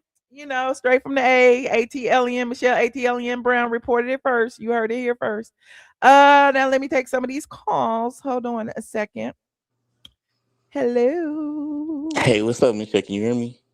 Yes. Hey, Dre. How are Hey, how you you? doing? I'm wonderful. That's great. So when I first turned on, you was talking about Tasha K, her GoFundMe, and I usually call the peasants in the chat peasants, but today I Mhm. gotta call them like people, human beings, because they wasn't buying it either. Like, um, Oh, so now you on the chat side. today it was some that was like, oh, I love Tasha K, but Michelle, it was kind of cringy because one minute you was beefing with her when she called you every name in the book of She God. ain't called me no name. What name Tasha called me? Michelle, you guys was beefing. Yes, y'all was beefing. What Yes. name Tasha called me? I don't know what name. I never really watched Tasha K like that, so I Well, how can't you tell know she you called me a name because then? you reported it on here. Her and that dude that you beefing with was Oh, talking about you. Junkie called me a name on her platform. And she did too. She was sitting up there laughing. Don't act brand new. And Okay. and then not today. And I promise you, I know for a fact you went and you donated, and I'm sure we can see your name on there. You went and donated If I donated, I donated because anonymously. I don't you I went don't and tell you try to people when because I you try donate. to act like you're rich. So you go and you probably donated $500 to $1,000. You do that cringy What? stuff. How much I had donated? I don't know. I don't know how. I don't know. It just seemed like your name would be on there. Hmm. Like you set up there, like it's like for 1 minute you're beefing with her, the next minute you're not. Then you told them in the chat to let it go, and I was Hmm. like, how cringy can she get? Like you said, you telling somebody to let it go, but you talk about 2 million people every time you turn on your live. People Like, tell me to let it why go. can't you let it That don't go? mean that But you that don't telling mean she the gotta let it people who go. support you telling the people who support you to let it go. That's kind of Oh, cringy. I And didn't one say minute that to the people who yes, you support me. did. I said that to You in the Cardi video, B. you could round it back to the beginning, and you hear yourself say, "Let it go." I have no need to lie. You one Oh, minute, okay, one minute okay, you're beefing with okay. somebody, and then the next All minute right. you're. It's like you're being disrespectful. 1 minute you're beefing with somebody, and then the next minute you're not. So when you beefing with somebody, then you have your like the supporters, the people who support you. They like, yeah, I don't like her either. I don't like him either. And You then don't have to not like somebody because I don't like and them. then I already got that years ago. I don't agree with you 90% of the things that you do. And then like you beef with these people. Then you talk about one person, and then like you're cool with them the next. That's why I'm like, people don't get involved with that TS medicine and stuff and Funky the I Negro will never. because Well, if you T.S. will be Madison friends with these apologizes, I might be people. cool with him. You will be If friends with T.S. these Madison, people. if T.S. Madison apologizes me to all the stuff he's done over the years, You will be I might friends be. with these I people. don't have no. I don't have nothing against T.S. Madison and T.S. Manhan because I never met him. I don't know him. Only thing I know about him is that Michelle, he you has seen called me him in all kind of court. animals and You stuff. That's seen the him only in thing I know. court. You seen him in court, so you did meet him. You seen him in court. You see how I you ain't just meet like, him. We didn't go up and shake hands and introduce but ourselves. you I ain't never met still that man. seen him. You still seen him though. That's my thing. It's like it's just cringy. And then you like to use the oh yeah, donate to Tasha K. And then you like to use the dark skinned woman stuff. Like it's just so like the victim card. Like, oh, because she's dark skinned and blah blah blah blah. Okay, so what about the light skinned people? I got a light skinned mother, light skinned sisters. Y'all What on about them? y'all own. I'm talking about the dark skin ones now. Exactly. That's I'm like team dark skin. Y'all on that's y'all own. like oh because we get online because we're dark skinned, we get online, we got so much hate. Michelle, stop the cap because it's like it's cringy. The And shout gays out, stick together. Why can't black it's women so stick crazy. together? It's so crazy when guys say, yeah, I only date light skinned chicks, ladies get mad. But when ladies say I only date dark skinned How tall you get dudes, it's where? just a How you story. get here? I clicked the link. That's how I got here. It's just cringy, Michelle. It's just that's all I called to say because it was cringy. 1 minute you cool with these, I mean, you're not cool with these people. She calling you every name in the book, laughing. And then you know what's so happened? I was on TikTok and I so happened to scroll or Instagram. I was somewhere. And I'm like, how did they even get up to hang together? It was just weird. The thing, I don't know. That's why What? it was it was weird. 1 minute y'all not cool, the next minute y'all not. Oh, and then another thing too that got to me too. So I see why Kaya don't mess with none of y'all. Kaya a real one. Another thing that got to me too. I was like, oh, Michelle went live. Oh my God. Oh, I miss Michelle live. I'm a little free now.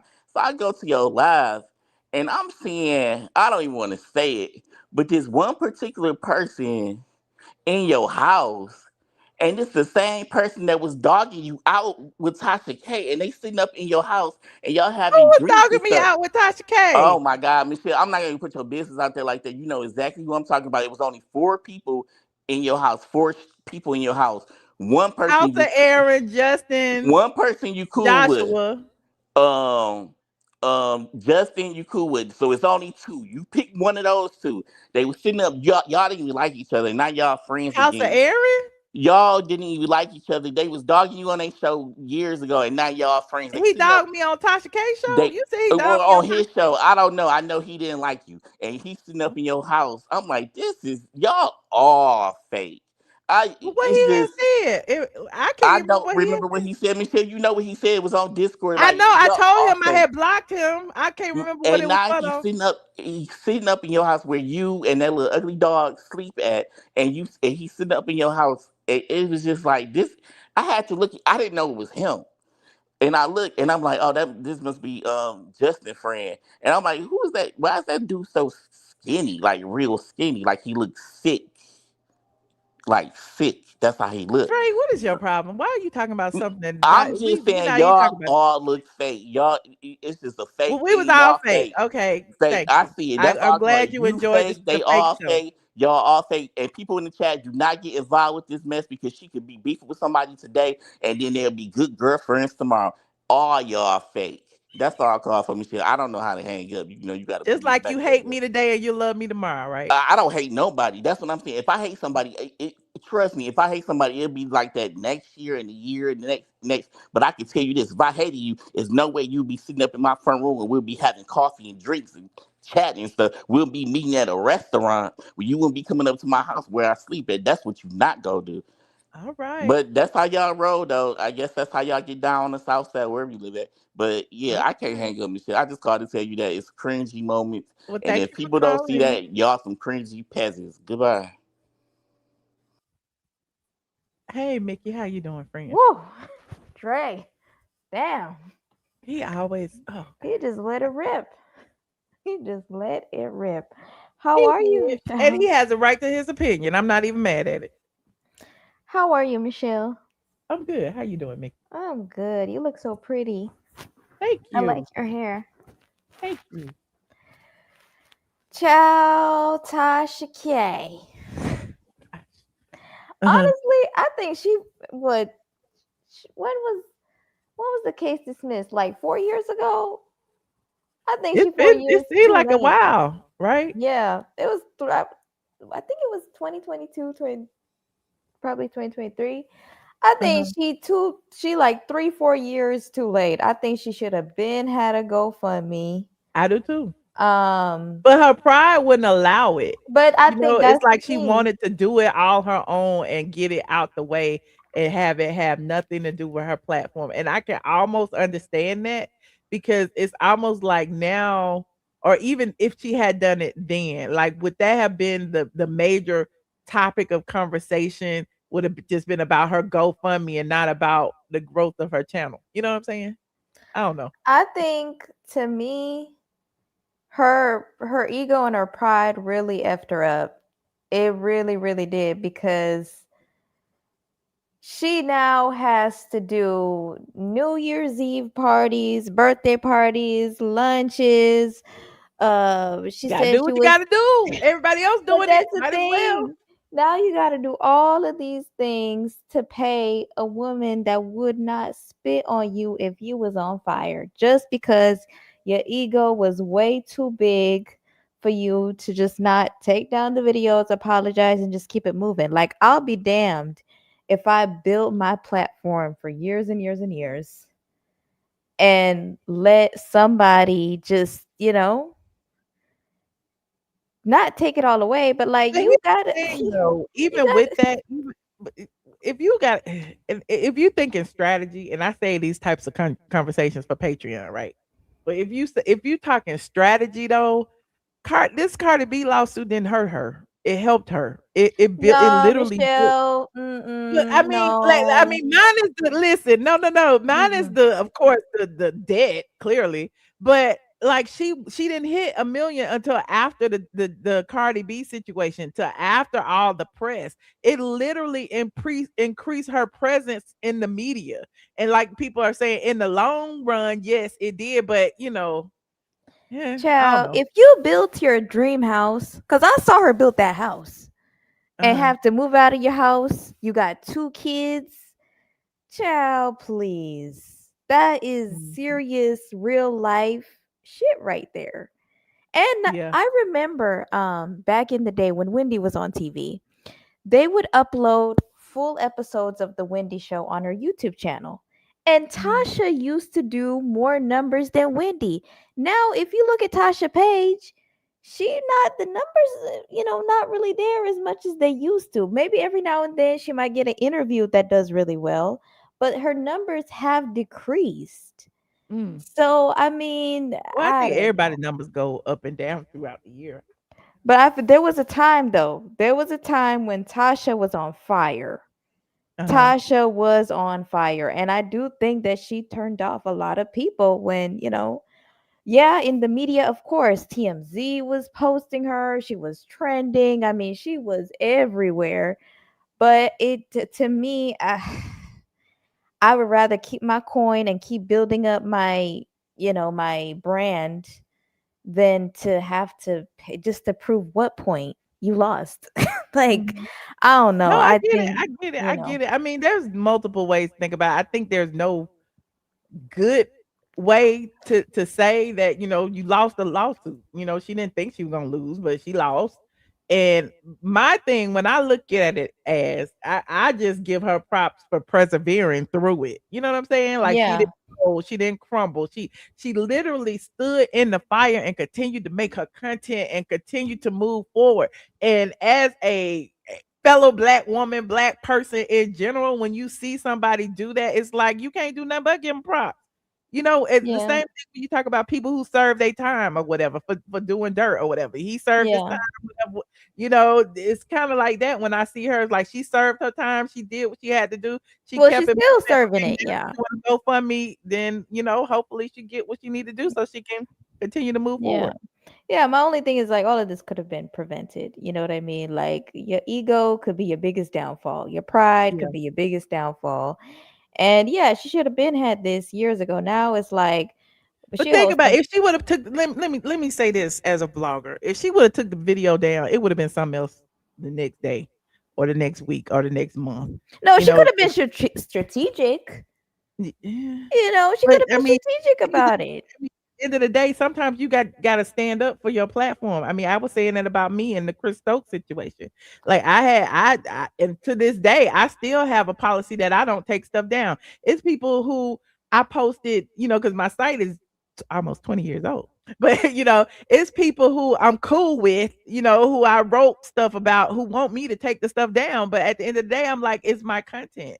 Like I would never take that down because it's still generating income for me. Like you don't go and ask TMZ, can you take that post from 1970 down? That you wrote. Like you don't do the big media But she outlets. lied It's on not her gonna be me though. like that. So She lied on her, and it involved her daughter, her infant daughter at the time. Like it's so dark. yeah, It's so nasty to me. So it's just I feel like I get what you're saying, Michelle, and I remember you telling us a story about your lawsuit with Chris Stokes and all of that, but like this was just so nasty to me and yeah. like No, deep I get rooted. it because it didn't have to be, and Yeah. it's like some of what she talks about, and a lot of the topics that she talked about, I would have never talked about it. I don't talk about Yeah. herpes and people Yeah. having sexually transmitted diseases. And Yeah. remember when she had the R. Kelly stuff, and she was talking about the green stuff coming out his thing or whatever, like Yeah. all of that kind of, I would have never touched it. But Yeah. apparently it did her well, and that's how she built her platform. So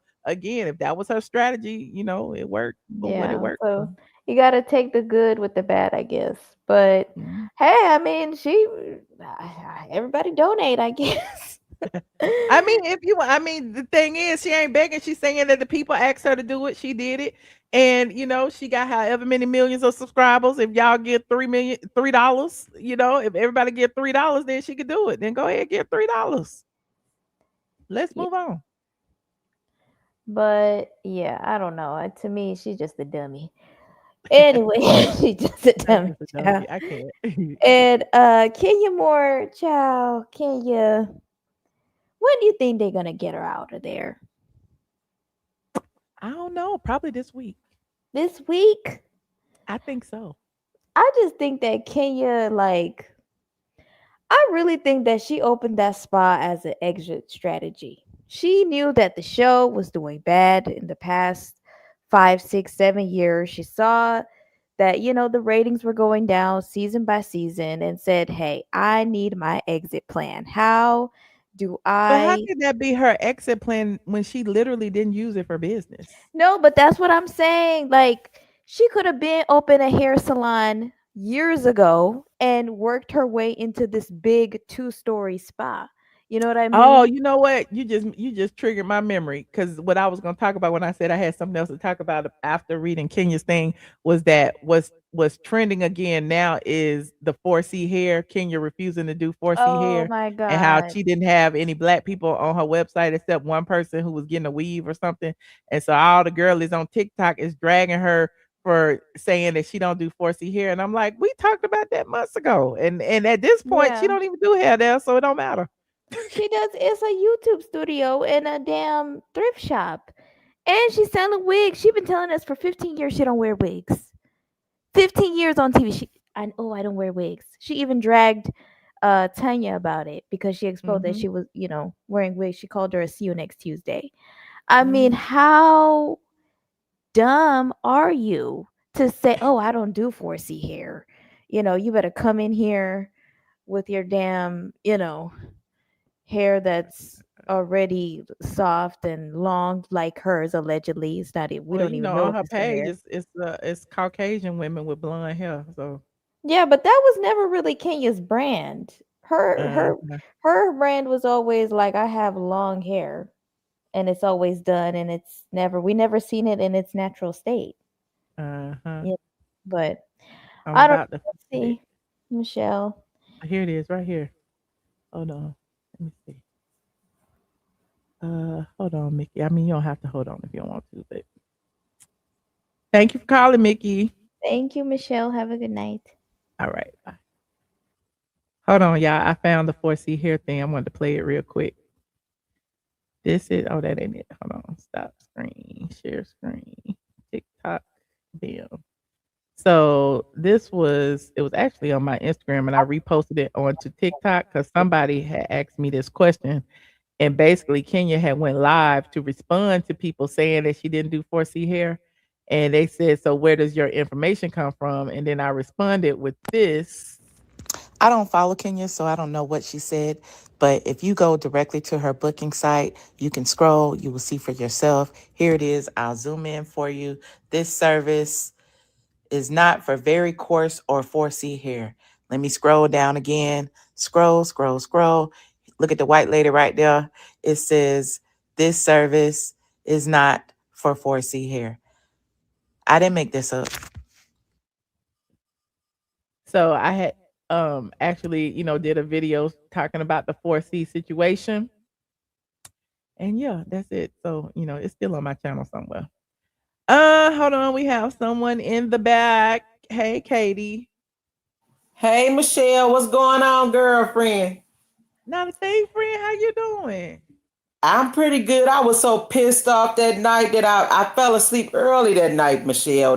When them two people came up there that was trying to check you about your commentation on commentary on including all the gays when you talking about one, because I came up here and lit them the hell up, Michelle.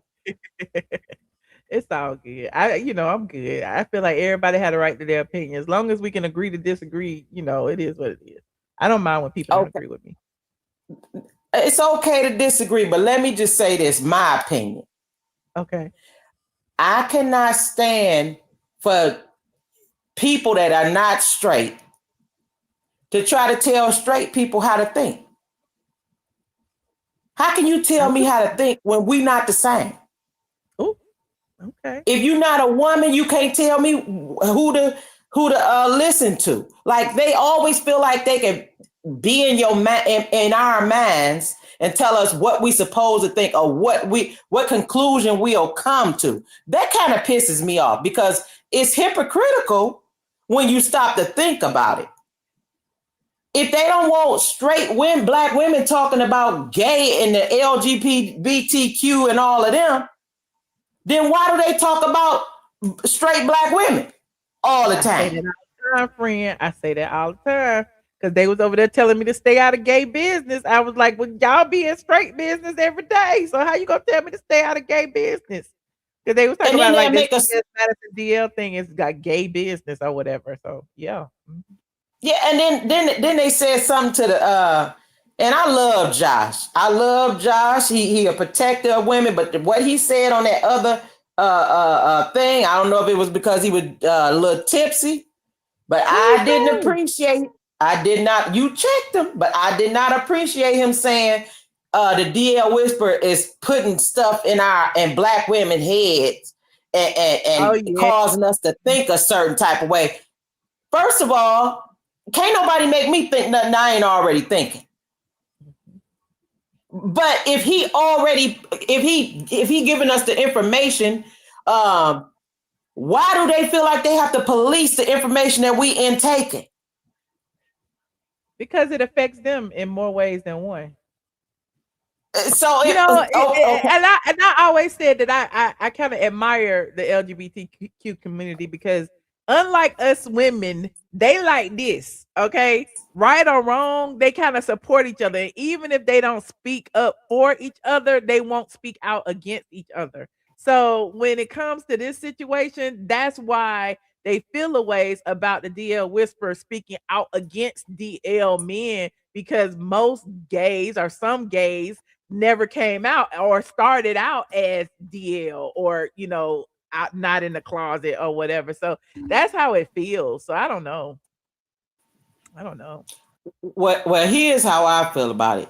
If you're not out here, and it's me saying it, Katie, if you're not out here tricking women, why should you care what he doing? That's true.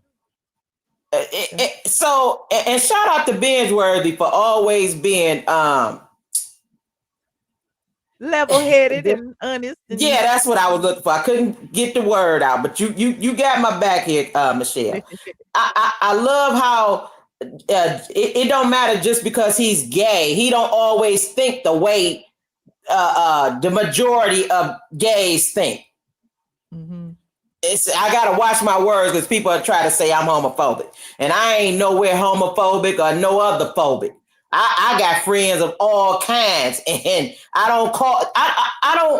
don't refer to my friends as gay or straight. I refer to them as my friends. So it ain't got nothing to do with what they doing in their bedroom. I don't care what nobody do in their bedroom.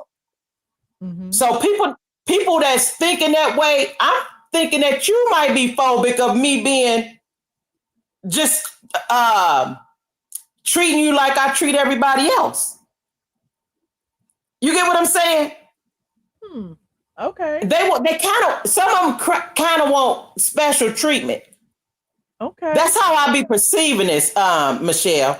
Because if we all got friends that's in every realm of the park, straight, gay, bi, and tri. Because back in my day, Michelle, we only called it straight, gay, or trisexual. That's how old I am. Let's just be clear about this. Okay. So when they think about this, and I want to put this, and I hope I'm explaining it the right way. Just like you can't tell somebody who was a slave that's free how not to be a slave, that's in their mindset. That don't mean they trying to bring you along with them. That's just how they think.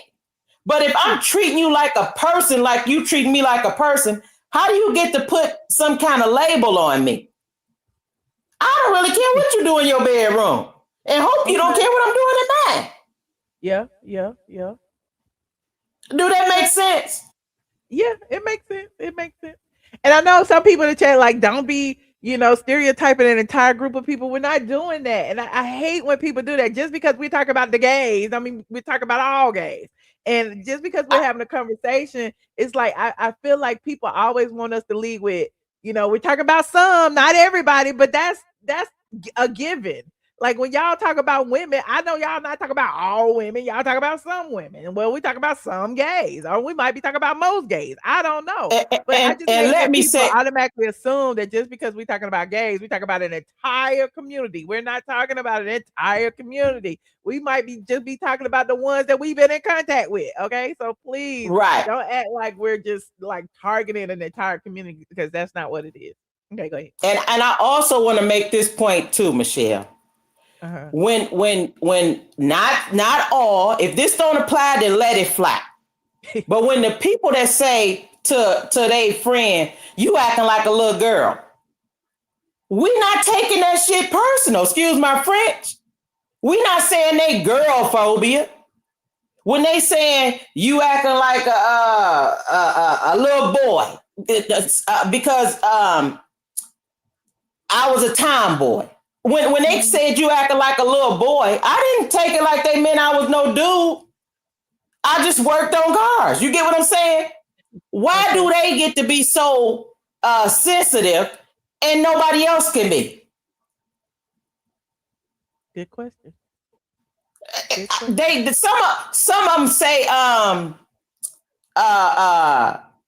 when you use my gay friends done said this stuff and everybody just laughed. You acting gay to people that ain't gay, and then in the public, if somebody said, then that's using that as a weapon. Like some of these conversations, people need to really check their own self, because you're bringing out your own phobia and trying to place it onto somebody else. Okay. That's how I feel about it, Michelle. Okay. And ain't nothing about you homophobic or no other phobic, because I see you kind to everybody. Even the people that treat you shitty on here, you kind to them too. So you respect everybody's opinion. I'm sorry to cut you off. No, go ahead. No, I said I try to be. Thank you. You are. And so when people come up here and say that type of stuff, That's crazy to me. As far as the Bondy Blue girl, like, ma'am, you in the community, and you was working with Tasha K. And but you see how what I say, they will stand behind each other, right, wrong, or indifferent. So she's in the community, so of course she gonna support TS madman, even though he don't support women. He drags women all the time. So she puts her sexuality above her being a woman. That's crazy. And that's real crazy how they always saying something simple-minded like that. When first of all, and I got a double-edged sword on Tasha K. I do watch some of her content, but this is like the cat calling, that black, the tea kettle calling the pot black. Calling the kettle black. Yeah, because the same thing she did to you, they did to her now. And you taking up for it. And I'm glad you that kind of person that you don't hold that against her. But understand what you put out in this world.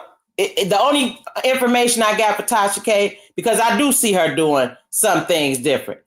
What you put out in this world is called karma. You don't know when it's going to boomerang and come back and hit you. So you got to put out as much good as you can into the world. And so some of that can sideswipe you. Okay. Like, something can level out the bad or whatever. You know what I'm saying? Yeah, I get it. Yeah, and shout out to you for going on her platform to show you're not just above the bull crap. You beyond the bull crap. I don't agree with nothing that Dre said. Like, he come on here and he say some you know the word I'm trying to say, because sometimes my tongue get twisted. No, it's good. I'm educated, but that sometimes he come on here and he do that kind of stuff, and it baffles me, because no, you didn't send no fillers out there for nobody to go out there and windmill for you. I'll be windmilling for you all the time. You never told me to do it. What we choose to do for you is on us. And who you decide to make up with in life, as you get older, and some of these people realize this when they get older in life, sometimes you just you figure out this ain't really worth my energy. You get what I'm saying? Is this, and she apologized to you publicly. She didn't do it behind the scenes. She did it publicly. So if you choose to be all right with that, I'm still gonna watch you, because I come in for the facts. Appreciate I go over there for the drama. I come over here for the facts. Appreciate you. But I love you, Michelle. But I just had to come here and tell these people how I felt, and I hope they get in there and re-listen to this, because some of them really need to know. You keep lumping us all together. Black women are not a monolith. And gay people ain't no monolith. We all think different. We all come from different perspectives, and you can't impose your thoughts on me no more than I can impose them on you. If you don't agree with what Michelle is talking about, move on. Go somewhere else. It's a million YouTube channels. Okay. But that's I appreciate you so much, Katie. I really do. I appreciate you too. Insightful words. Thank you. I appreciate you, Michelle, for even letting me be up here. Thank you so much. All right, Miss K. I want to end on you. We got people in the back. Okay. Thank you, Miss K. I appreciate it. Hang me up. I love you, Michelle. Love you too. Thank you. Bye. Hold on, y'all. Taj. Hello. Hey, can you hear me? Hey, how you doing? I'm good. I'm not gonna stay too long because this is my actually first time calling. Welcome. Thank you.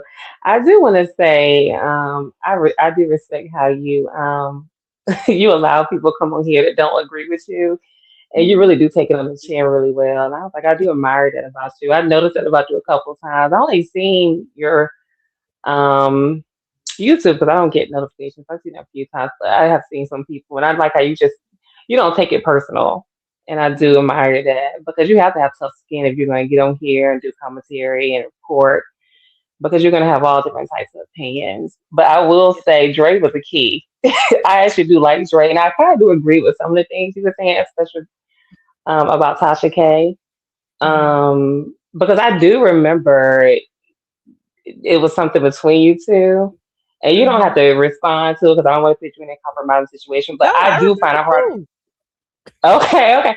But No, I but find here's the it thing, and I'm grown enough to say my feelings was hurt. Like I don't know her, just like right. I don't know T.S. Madison. My feelings are hurt when it's this situation with T.S. Madison because I didn't know him back then when I started reporting on him. He started harassing me to shut me up about stealing from Kaya. Okay. And then it ballooned from there. He put my phone number on the internet. He started doing videos about me. He started saying all this negative stuff Mhm. about me, which in turn made me say negative stuff about him.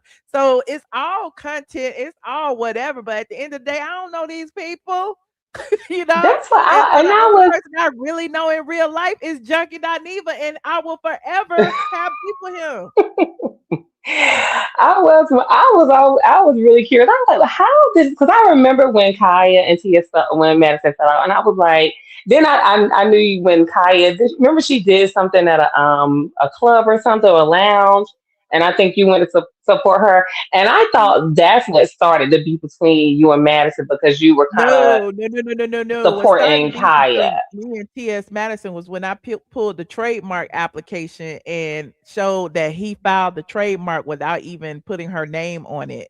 And so he then went to the internet to respond and said he was just doing it to protect the trademark from bloggers who said they were going to buy it, which was Justin J back in the day. And then because Mhm. I'm a receipts girly, I pulled the receipt of Justin J saying that, which was after T.S. Madison had actually filed the trademark application. So his excuse was null and void. So that's what I do. I'm a blogger. You can't come to me with I lies and try to know. form a narrative and act like I can't pull the receipts because I'm not coming up here making up stories. So he did that and he started like hating me because of that. And that's when he put my phone number on the internet, had all of the transgender community calling me at the middle of the night. And then because he did that, I would go live and drag like it was just what it is, you know. So I can't remember. I can't remember what and then happened. I have reached out to Kaya to help her on the strength of this I remember situation that. because at the end of the day, I didn't Hmm. know Kaya or him. So because Okay. I helped Kaya, then he felt offended as if I was inserted. He kept using that word all the time. She inserting herself in the situation. First of all, sir, I ain't got nothing to do with you. I don't owe you shit and I don't owe her shit. So me helping her is not a dig to you because you don't own me. You don't know me. So it was weird. That whole little dynamic thing going on is like just because I helped her, that means I'm beefing with him. No, that's not what happened. I think what happens when you kind of go to the op, it kind of automatically make you an op. You know what I'm saying? People Mhm. think that, but at the end of the day, I just think it's really. I think it's sad because none of y'all really know each other personally, and I really Mhm. think if y'all would actually have a one-on-one conversation, I think, especially Madison, I think you and Madison would be really cool. We I don't see a need to lot have of a conversation. similarities. No, no, I do no. see a lot of similarities Everything in y'all started personality. me for me, all the conversations have been had. All the content has been made. And for me, it all starts with an apology because I know how it started. So Hmm. it stops there. If he acknowledges that, the things that he did that started us on this trajectory 8, 9 years ago, then hey, I'm open to, Right. for the Right. apology gotta be publicly, just like all the other shit. And then maybe there will be a conversation afterwards. It's the same thing that happened with me and Tasha K. She apologized And I publicly agree. and then. I agree with that. I do agree. It's just so apology. But I will say, I'm gonna say one more thing about Tasha K, and I'm gonna leave it on. I honestly, even though she apologized, I would still find it hard to trust her because I see Mhm. Tasha follow with every single body she kind of like work with or collab with. I just see her falling out with people, and it's just Tasha. Tasha is just to me. Tasha is all about herself. She would. Mhm. It don't matter who she's throwing under the bus. It's all about her. So I would really find it difficult Well, trusting her honestly, to. most content creators, especially those that have their own platform and it's built on commentary, most creators are always about themselves. Like, especially if they all Mm, doing the same thing. They ain't gonna lift each Mhm. other up. You know, they like your opinion and my opinion are not gonna always be the same. Like me and Benjworthy ain't gonna always think alike. You know what I'm saying? He may like Phaedra this year, and I may drag Phaedra this year. But that don't mean, you know what I'm saying, that we beefing or whatever. But at the end of the day, my thing is Right, no. my platform is my platform. His platform is his platform. The same with Tasha K. Like there's never like a situation where y'all gonna be just total, you know, bosom buddies and everything y'all say you're gonna agree upon when it comes to like the public. You know what I'm saying? Oh, yeah, So I know. I get it. Well, one more thing I want to comment on is that the DL Whisper guy. mhm. But so Michelle, now Michelle, you know you are jumping through hoops and circles the defendant's boy. Now you know that boy was wrong to get online and to do all those things and then ride past that lady house. Like I feel like he incriminated himself. Like Well, I it's really don't not see the how we. riding I don't think past. we can defend that. Like, but he No, was I'm not Michelle. He was defending it. yelling out the window. He was I'm yelling not out the defending window. it. I'm not defending it. All I did was try to show everybody how it started. Like you can antagonize a person and make them upset to the point where they will do certain things. He pulled that boy's credit report. Can you imagine someone has your social who has How old been is accused he? of fraud? Do you know how old he is? The I the think the boy. he's young. I think he might be in his early 30s, maybe 29. I don't And know. he He's no, young. he been not be in 30s and doing that. I thought he was like in his 20s because I can't see somebody past 25 going over somebody's house after you online threatened to want them dead and you want to beat them until they die and they breathe it. Like some of the stuff he was saying was outrageous. So It was. I thought I maybe he agree. was in like maybe 20, like young 20s for him to do something because I can't see somebody past 25 doing something like that because to me that was I couldn't even like and I don't even know everything but I'm like that right there was just completely beyond Oh, he took it beyond the he's internet. 28. He's 28. He too old. Yeah, that's too old. He know better. Mhm. If he was like 23, 24, I was like, okay, yeah, his frontal lobe ain't fully developed yet, but he's too old to be doing that, and I just can't defend that. And I don't really watch TS like that or any of them, but I just for me, what I saw, what he did, that was especially after he online to run all those threats and stuff. I mean, that was just stupid. But you okay with TS pulling his credit report and reading it online? Because that all happened first. No, I didn't know. I don't know nothing about that. I don't know nothing about that, But but that's what I'm I'm not saying. That okay. all happened first. TS is forming a narrative and got y'all starting in the middle. Start at the beginning when they Well, look, doxed that boy's I don't real got no dog in name. the fight. When they was So calling wait, his did job she and he had to leave his job because they was calling his job. Start at the beginning. Don't start in the middle after the crash out. I'm just saying, but you can't be riding past somebody's house. I mean, okay, why? How So why he you didn't press charges? Why listen, he didn't press charges? you Because drive past people's house all the time. People have driven past my house. People, as long as you don't come on my property, like it is what it is. I don't care. As soon as you step on my doorstep, now we got a problem. But T.S. Madison, that street is public. He is not gated. It's not a private community. He didn't have to like have an access code to get in. He drove just like anybody can drive past anybody's house. That's not illegal to drive past nobody's house. Now it's illegal to threaten people. Okay. But you know, T.S. Manhands so had that what boy's is his address. We don't know what T.S. what is his Manhands charge? is doing with it. What is his charge? What are the charges for? Child, I don't know. Probably terroristic I'm, threats I'll and whatever else. Because okay. I was T.S. just had because I remember you all said it the wasn't for the. You said it wasn't for no, driving in they the house. got I an was arrest wondering what the report. charges were for. In Georgia, you when you go and get a restraining order, you get a temporary order of protection that protects you for 30 days. It was intended to protect Right. domestic violence victims from their husband or spouse or whatever from contacting them. They're very strict on that because you know domestic violence, the husband always contact the wife, always contact whatever. Mhm. So any type of contact, they are very, very strict and will lock you up in them 30 days if you do anything. What happened Like a was the violent, DL so Whisperer violating. reposted. He didn't contact them. He reposted a picture of T.S. Madison that was on a thumbnail with that Tasha K had posted. He reposted that. And when he reposted that, that was in violation of the no contact order of the temporary order of protection. T.S. Madison Okay. reported it to the police. The police picked him up for violation. Now, because he was already in custody, T.S. Madison and them went up there and and then showed them all the receipts and asked the judge to deny the bond. That's what happened. That was before, and they both had restraining orders on Okay. each other. And the only reason T.S. Madison's restraining order was dismissed was because the DL Whisperer could not attend that hearing because it was in another county and he was locked up in Gilmer. They both had Oh, restraining got orders you, on each got other. you. Girl, that is messy. This too It's much. very This messy. is That's why I say messy. he was playing police games. When you know the game, when you know the legal system, women do that Hmm. to men all the time, get TPOs, and then Oh, I like know. hope Trust that me. they run up on them so they could call the police and get them arrested and all that. They go to where they're at and say, "Oh, he's following me." No, that's not what the law was intended to do. And the same with this. This is not what the law was intended to do. He used it to punish that boy for outing the fact that he had that damn starter house and was taking donations all year and it was empty. Oh my God. The girl, this is too much. I heard It's on a her line that she was dragging you to bed. I was like, "Then what?" I said, "Now how Michelle get it? Why she dragging Michelle? If you was getting drugged earlier today on that live." I was like, "Michelle stay." I said, "Michelle name stay in some mess."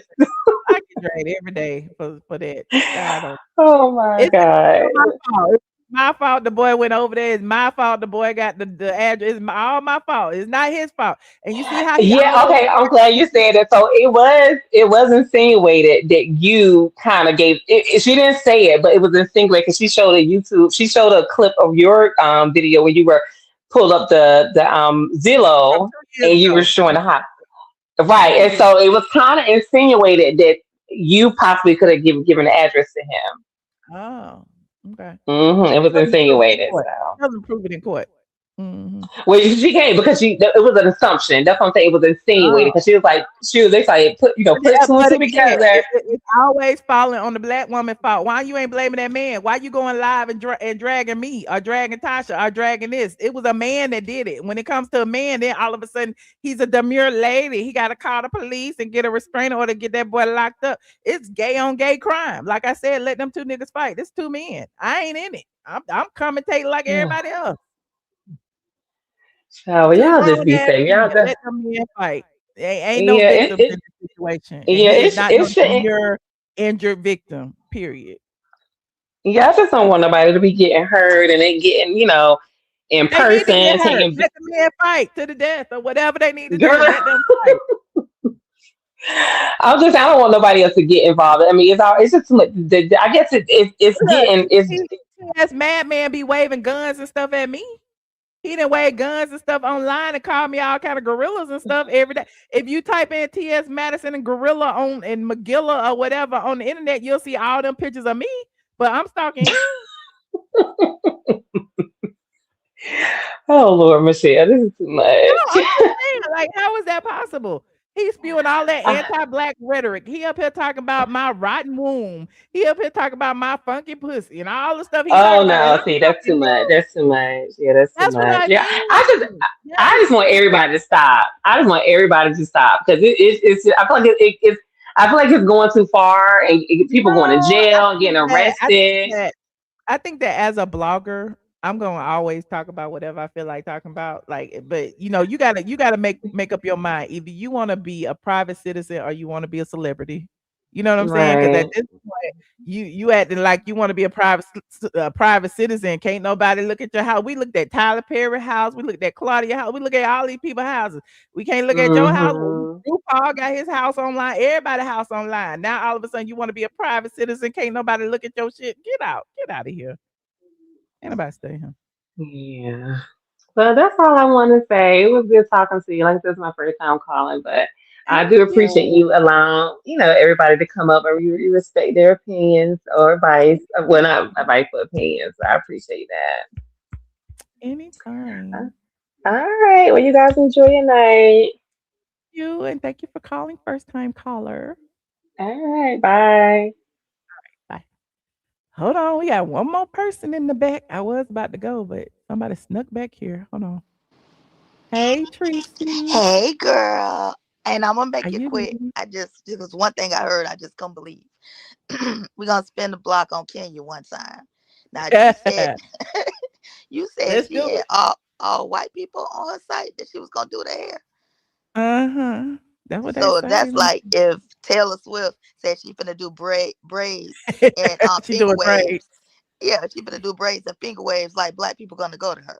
That's just crazy. That's not even her audience. That's why she didn't succeed. She was trying to be something she wasn't. Mm. No wonder she do all that twirling because she really thinks she is Caucasian. Mm. Well, that's all I had to say because I just couldn't believe she had white people on her site. No wonder nobody came. That's not her audience. Some people don't care nothing about Kenya. She could have probably got some black people to come just because she's a celebrity, and people want to see her or probably meet her or take pictures with her or whatever. But I don't think white people care anything about her. Mm. I don't. Well, you see, she didn't. What kind of hair she said she didn't do? 4C. 4C. Well, now she doing no C, cause baby, she She might shouldn't have have been took it off by discriminating. now. Let me see. She shouldn't have been discriminating against people with that pill. Yeah. Oh, there you go. Right there, go one on right there. It says not for very coarse or 4C hair. That's the Yes. head spa, honey. And then See, I she got told you this she that don't think lady she over black. there. Okay. And then she got that lady right there. The Caucasian lady right there. This Now, service why is would that not lady right there recommended go? for excessively coily, naturally thick, or coarse hair. They took the 4C part off because it was there at first. Because I read it. Yes, I know you Mm-hmm. did. You the But it don't reason she matter. Ain't probably took nobody it off. booking. Ain't nobody booking this anyway. Because the stuff is closed every day. The lady said they ain't never open. Did you see when I went and the lady Uh-huh. said that? Well, I Hold heard on. you You know I'm talking gonna about play it how the lady again. said. Yeah, I Look, heard you look, talking look, about look. Let me play it for you. Hold on. I think I Okay. still got the clips in here. Hold on. Where is it? Dang. Wait. Video. I thought I had it in here. New tab. No. Log. There it is right there. Look. Look. Right behind it. What about the one right here? Take our appointment or not? Okay. Yeah, we'll have to pick it up for that. Oh, okay. Because the door was closed when I came up here. I was just wondering. So I said, you want to, do you remember what the name of it? Okay. One more here. Oh, the one next to us? No. She's closed. She's closed? Yeah. For good? Never. She never opened. Never? No. She's been here for Wow. a few days, few times, and then she goes. No. Everybody. She didn't do it different, so. Như bà làm hẹn và phải book hẹn. Yeah, she got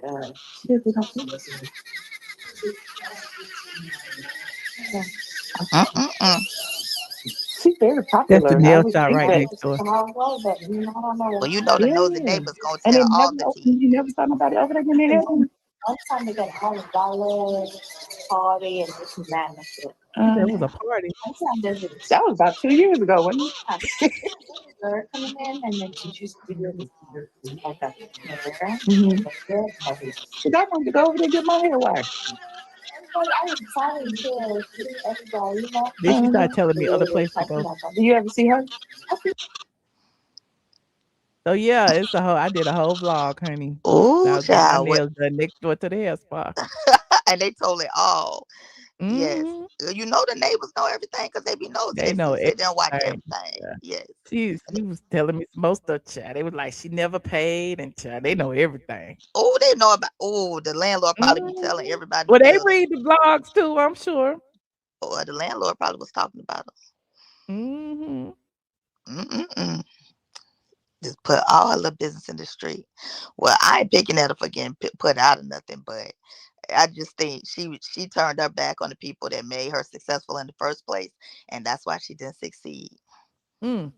No, she didn't succeed because she pulled them damn naked pictures out at the grand reopening. Now you gonna pull out pictures of somebody performing a sex act in the course of opening your business? Like who does that? That's just messy. That's just real messy. Mm. Yes, Well, Ken, all get right. your stuff together, baby. You got a daughter. You need to be a role model. Don't be being messy like that. Mm-hmm. Well, Okay, all well right, that's all I wanted to say because Stacey. I knew good and well she ain't putting no white people all over her website. Okay. That's what All they right, good said, night. honey. Good night. And I like your Uh, outfit, girl. Good, Thank you, good night. friend. Okay, good night. Good night. Hold on. I was trying to go. Hey, Brian, how you doing? Hey, I'm gonna be real quick. You said Mhm. earlier, I'm doing fine. How are you, love? I'm good, thank you. That's good. You look gorgeous tonight. I just want to tell you that. I'm Appreciate that. coming. I'm coming in a calmer spirit, in a quickly spirit. I think that you and TS need to sit down and Oh make no. money off of Oh no this. no no no no no Make no no no no money. no no. I don't need no money. Okay. No, Okay, well, I don't never need to be in mind the then. same room with that man. No no no Oh, that would be good TV. I just, no. oh I'm my sure. God. I'm sure. I'm sure. Okay. And I also wanted to say, man, that dude was a little high strung and sassy. What was his name? Dre. Okay, girl. What was his name? Dre? Dre, you gonna drag Dre like that? I don't know him, but he's a little high strung and sassy. This is my first time hearing him. I was like, okay, he's a little sassy. Okay. And also, shout out to Tasha K. I'm here for her. Her mouth got her in trouble. I hope bankruptcy. I might have to file for me some bankruptcy if things, I am poor. So, if things keep getting hectic and things, that's my American right. So I hope she can pay all her creditors and I hope she do good with her, everything. So shout out to Tasha K and Okay. TS Man, ma'am. T.S. Madman. Oh yeah, TS Manhands. Yeah, the disrespect. I don't feel sorry for her. I don't know if she was over there cussing you out. I might want to go look and be That's what messy the because I people don't. say, child. That's what the people say. I Hmm. don't watch her. But No, one everything thing. my fault. She didn't curse out the DL Whisperer. She cursed me out. What I do? Well, let me just say this to, because she's watching. Let me just say this to her. Ma'am, you are wrong. Excuse me, sir, you are wrong.